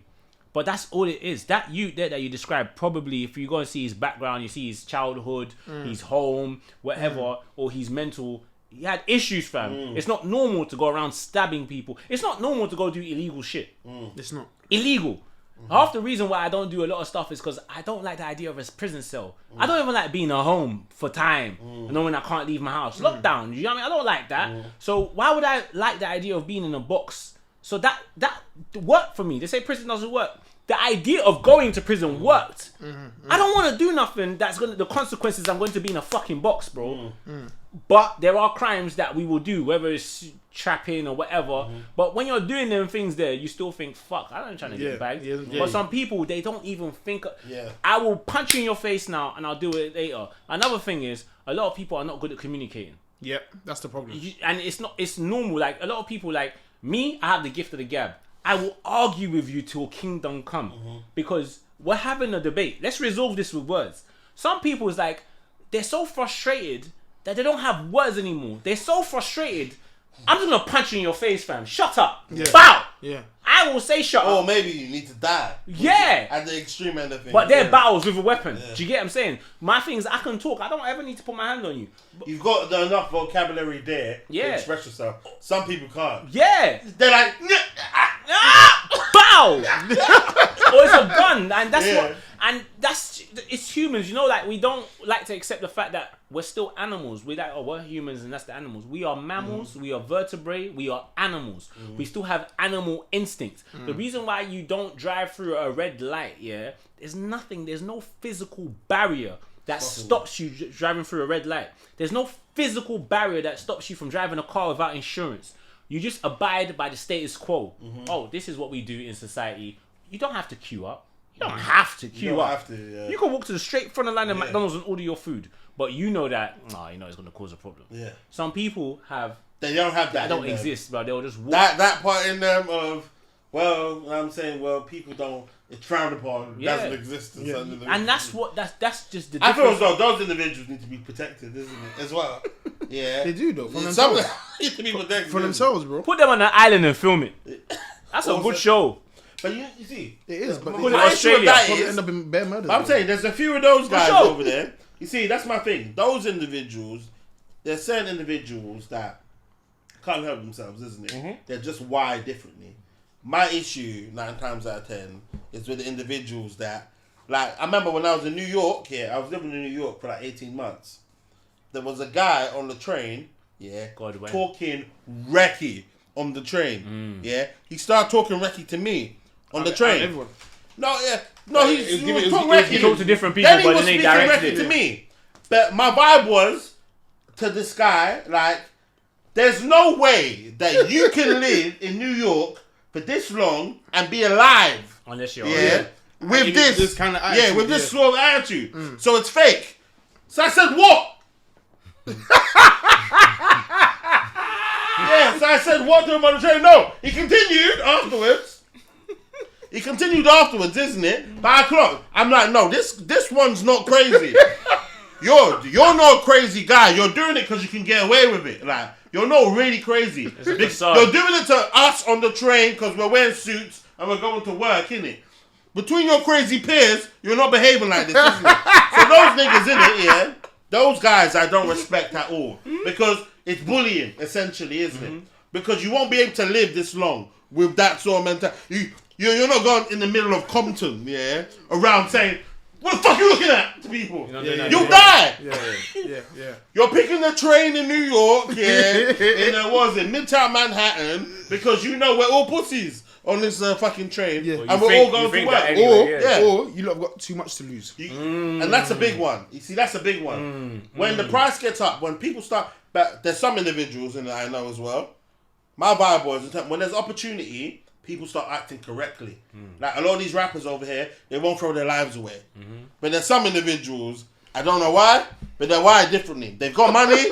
They're wired differently, bro. They've got money, but they can't accept violation of any sort whatsoever. They still come from where they come from. They'll crash out. But we come from where they come from. But I won't crash. If I've got £1 billion, and there's a little dickhead chatting shit to me, I'm not crashing out over that. Whatever, man. Leave it alone. You got £1 billion. You spend 900 million in that. That's what I'm saying. Yeah. So with my 100 million, my vibe would be like, I won't listen to that. But there's certain man that exists in society today, and I'm not saying they're better than me or worse than me, but there's certain man that cannot deal with violation at all. It's just wired in them. They're bad man within their blood. You know what I'm saying? Like they'll even probably start getting ill if they accept the violation. Like start sneezing or something like something mad. And you know what's crazy? Like one time, I remember there was one time. Basically, we were in South London. One of my friends just launched an app or something outside. So we're outside now, and it's me and a couple of the man them. One of the girls' cars have been broken into. So we're all outside of a yard. Some guy, one random guy, crosses the... I see him walking. He crosses the road, and comes over to us, and says, yo. What happened?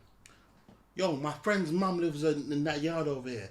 You man over there, just keep it quiet a little bit. And then crosses back over the road over. And everyone's here just continue with their shit. Bruv. In my heart, I felt violated. Why? He told you? No, this is me. Yo, why did he do? Because I know that sort of individual, innit? Yeah. I was like, he did. Because certain times he thought he could.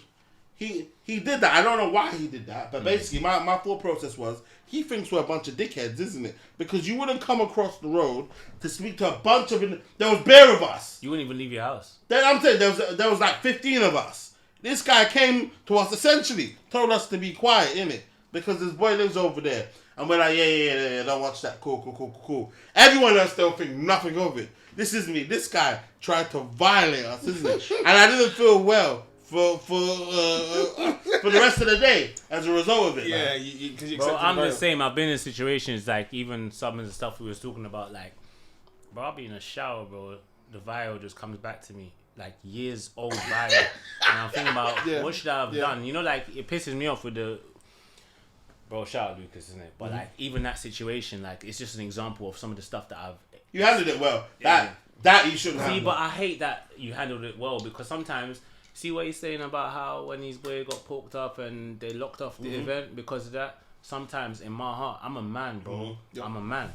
But what do you feel as though was not manly about that? No, because you know, okay, I told you about the blogger who posted the video and said these men are clowns. Yeah. It's a lot of that, bro. Yeah, but I'm saying no. Hear me out, brother. Yeah, I feel you. It's the same thing you just said right now about this man tried to violate. You have to understand that me as an individual, there's so many situations that I've been in, and I left it. But in my heart, after I'm like, bro, I wish I punched this shoe in his fucking face, bro.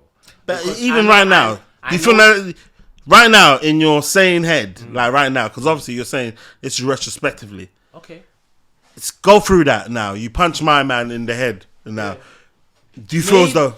Do you feel as though the situation's better? Pen and then B Money would have been. I got some. I might have gone pen and then B Money would be lit. Oh, yeah, no, you wouldn't. No, you wouldn't even receive the bread that you got back from the series.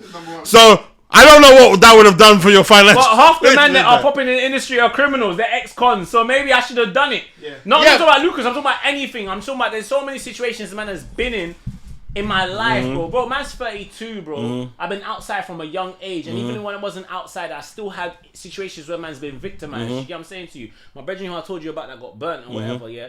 When my first early in school, we didn't talk. I didn't like him. I didn't have issue with him, but he rolled with another who jacked my phone out my blazer in school.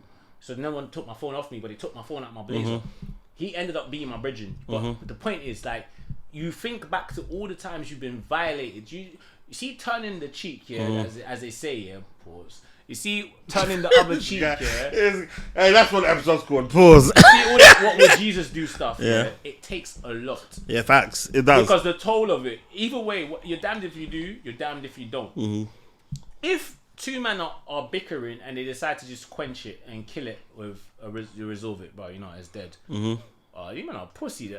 Even girls will be like, oh yeah, these men are clowns. They toxic girls. They didn't know, but even them girls, people like, oh, they didn't fight. Them men are clowns, just making bare noise. Just what? They didn't fight. That's why girls are and evil. And then you fight. Oh, these men are childish at your age. You're fighting. Why are you doing this? You get what I'm saying? I know him. Tommy, stop. So whatever you do, you're gonna think about shit, man. I could have handled that differently.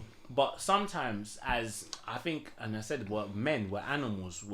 There's a part of us that's like, bro, I should have fucking broke his head, fam. Now, I'm not talking about Lucas. I'm just talking about, like, in general, so many situations I've been in. It's like, fam, I should have fucking slapped at you, because there's a part of you that says, bro, I will fucking calash you right now. But you know you shouldn't, because you know the consequences are dire. I have a job. I have a yard. I have so many things that I have stuff. Real life consequences, yeah. So, but it doesn't mean that I still don't feel violated. Me turning in the cheek, or me like saying, you know, alright, cool. Well, alright, cool, bro.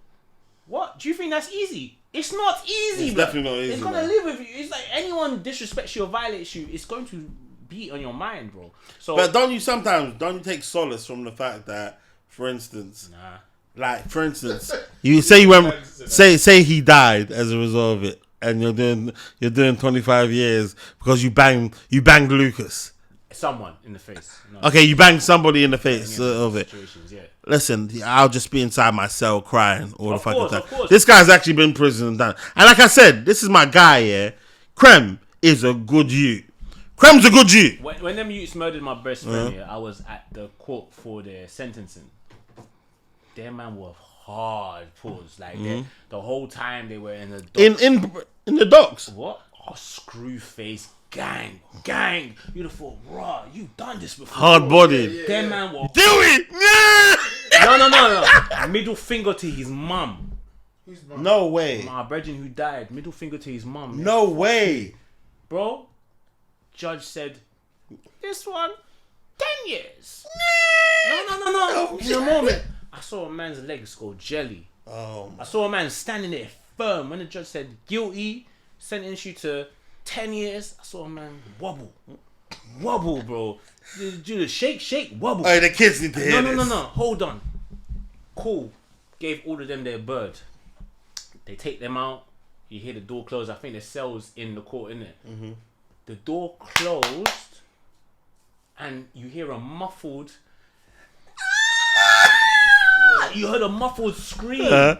All that bravado, bro.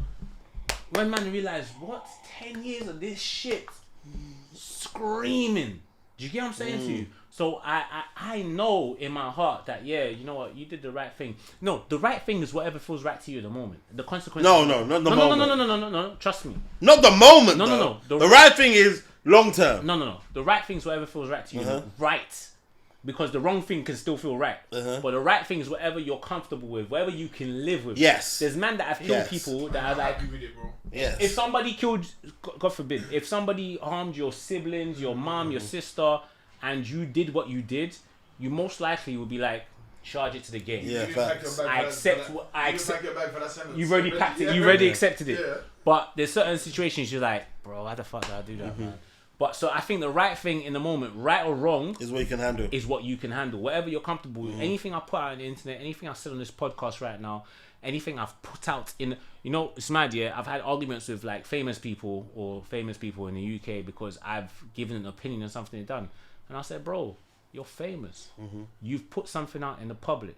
I'm allowed to have an opinion of it. Krept and his missus Krept and his missus, or his the mother of his child, had a podcast where they talked about they posted something about splitting the cost of stuff. Yeah. Then there was obviously a lot of social commentary about it, and it was like, why are you not talking about our lives? Well, you put it out. Yeah, facts. Yeah. Of course, it's a discussion now. On Twitter, one thing I used to say to people all the time is like, this is a social platform. Your page is not private. Those two words are important. Social platform. Social. So if you put a tweet out and I disagree with it, I wasn't talking. No, the people on Twitter used to love to say this. I wasn't talking to you, nigga. You was talking to the world. Yeah, facts. So I'm not necessarily talking to you either. I'm talking about the topic that you just made, and I quote tweeted it for my followers. Oh, but I wasn't talking to you. Okay, but I'm talking about what you talked about. I'm allowed. This is what the platform is, and people love it when people agree with them. I don't care about anyone's opinion, but when someone says you look really nice, you suddenly care. Yeah, happy, so you care about positive opinions, you don't care about negative opinions, or you don't care about disagreements. Yeah. And that's the problem. Nice. Whatever you put out there, be ready for people to talk about it, or discuss it, or use it. That's negatively or positively. That's it. Bottom line, bro. Yeah, facts, man. Finish, no, word. Yeah, facts. You know what's crazy? Because even online right now, I kind of knew what sort of field I was stepping into. I didn't know it to the fullest extent. Yeah. But you know what happened to me one day, funny enough, isn't it? Yeah. Like I knew what I won. I knew what I was getting myself into, innit? This is me. I'm not going to read comments. I read comments. Bro, on one of my comments, I know Krem felt this, isn't it? Because I know Krem doesn't mind. Krem will speak in comments, isn't it? And attack people, innit? I'm not attacking people. Yo, what are you saying? I'm making it clear. I'm interacting. Yeah, see? But my vibe was, this guy went on my page and said some of the craziest shit. And then, so you know what I did? I went on this guy's page. I looked him. He doesn't know. I looked him in his eyes through his profile pic, yeah? I said, you know about this. This is me. This guy, not that I was going to do anything. My vibe is in real life. This guy wouldn't want any of these problems, isn't it? You know what I did, yeah? I went on his page. I didn't say nothing to him. I didn't cuss him. I followed him. I received a DM, yeah? 10 minutes later, this is the guy. Hey, I rate your thing. Hey, I rate your thing. Yeah, that's what I'm saying. I like the post he did about blah, blah, blah, blah, blah, blah. It's just that this particular post over here, I thought was a bit crazy. I didn't say nothing to him. Huh? I don't know the guy. Let me tell you something here. I commented on a post on there's one blog called Fashion Concepts. I fuck with them. I like their posts. Anyway, cool. They posted one of these influencers and she put an emoji covering her bum when she posted, and I said, that emoji is so childish. Come on, see some yash. Cool. Someone was like, oh, shut up, man. I said, cool. I said, ooh, angry burner account. That's it. I don't care. Anyone on the internet, you know what I noticed by the internet? One thing I'll tell you about the internet. Let me tell you the story first. Anyway, the person says, I'm not angry. Just want your simping ass to shut up. You know, like when what's it called? The image or something? The what? The image. What's this? I went on your page recently. There's no. Image. No. This is another image. God. It's a random. No, image. He's cool. This is a random account, just burner account, interacting with me on a blog post page, and he goes, "I'm not angry. I just want your simping ass to shut up. You know, like when Lucas told you to shut up and smalled you. Cool." So I said, "Oh, so you know about man? You know about that chat?" So I said, "Oh, you're a fan. So cool. Thanks for watching." Yeah. He said, Lol. You're a big man to be happy about fans. You're online every day trying to accumulate a fan base, not spread actual knowledge. You're a joke, LOL. Brother, you're on your burner account. I didn't reply to that. You know why I didn't reply to that? Because it doubled down on my opinion. You see, the internet is a playground. The playground is Nutmeg Rush. Nutmeg Rush. When one person's getting rushed, the neakiest you is gonna get a kick in. You bully them, they're going to punch you because it's their one time, because everybody's punching you. And that's social media. It's a platform for people to get their shit off. Another thing. What time is it? 5 yeah. 7 p.m. Another thing, 7 p.m. Yeah. No way. Yeah. We've been recording for 3 hours, bro. Oh, right. Another thing, you need to know about social media is there's people with all different types of mental health at a time, different levels of mental health at a time.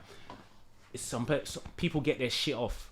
Me getting my shit off might be just hating on you. Oh, this guy's a dickhead. These butters, look at his shoes.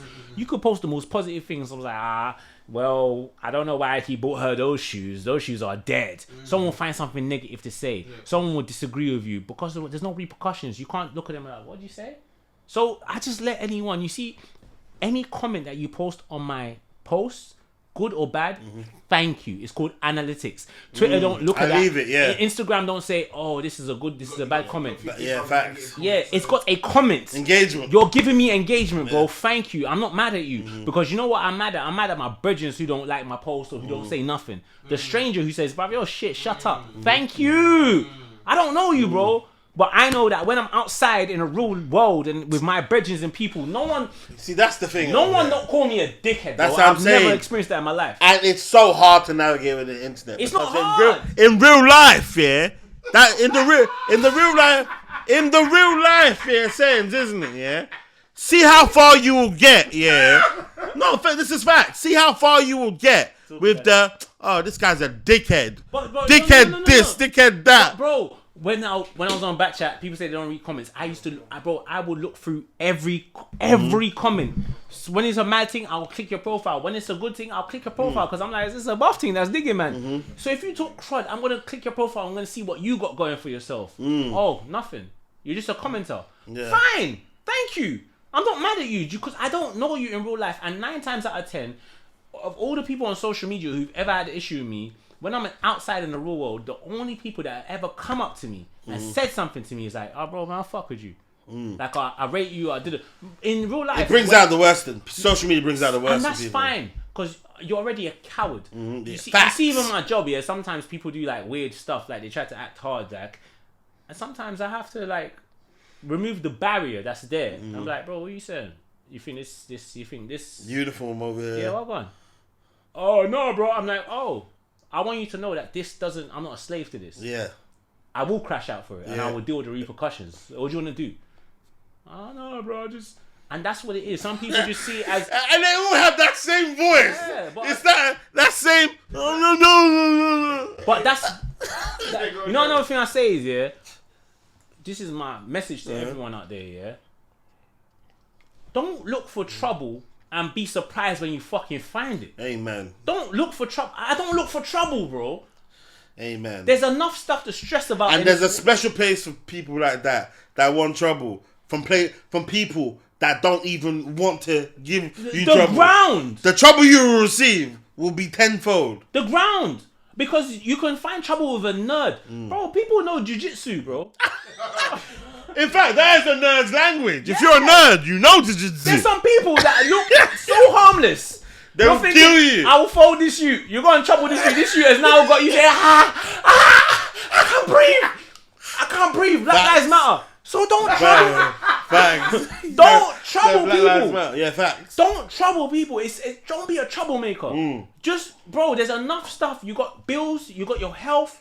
You got your everything, physical and mental health to deal with. Don't go and harass people. Don't look for it. There's constructive criticism. You can disagree. Don't talk about a man's mum. Yeah, facts. You don't know she's alive. Yeah, facts. You don't know how they're dealing with that matter. Facts. Just be easy. Facts. But the internet is, like I said, there's something about that place. But that's what I'm saying to you, that you see all the comments that you get that might be negative. appreciate them, because you know what's worse than someone not even talking about your shit. Yeah. Or what's worse than someone talking about your shit? It's not someone not talking about your shit. So take that. Yeah. Absolutely, man. Word. But listen, B Moni, man, I'm not gonna lie. You know for a fact this is not your last time coming here. I know that. Yeah, you know that, yeah? I'm coming back. Okay, cool. This is my this is our part of the show. Amen.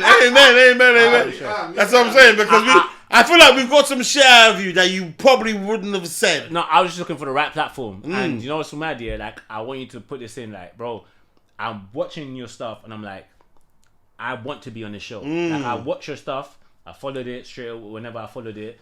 I'm not gonna lie, I was a bit bougie. I waited till man follow me first. But I followed back, and whenever I see the post, whether it's just a like or a comment, I'm like, you know, I rate what you're doing. And one thing about me, I don't think anyone can argue with this. You see people, like some people on social media, they don't like to stuff because they just don't want to. I will let you know, I like a comment.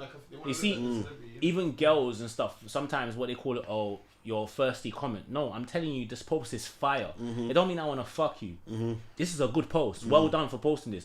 My thing is, on social media, I'm always going to spread love, because that's what the app is there for. That's what the heart-shaped flipping icon is for. Show someone you like this.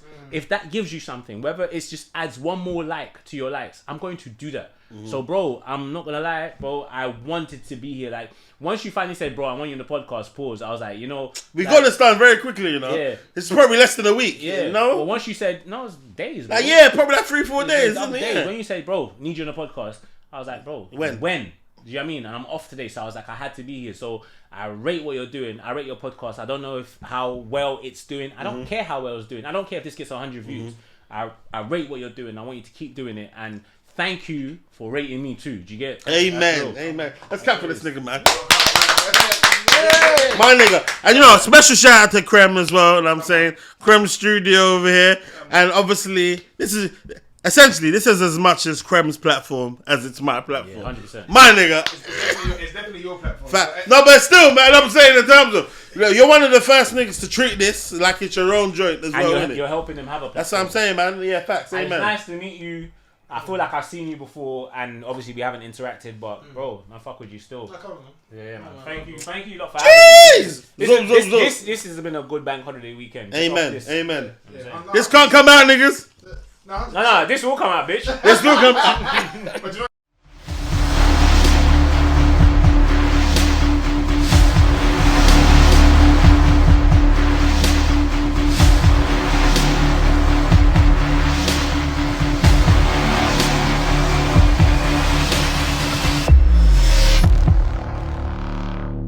This can't come out.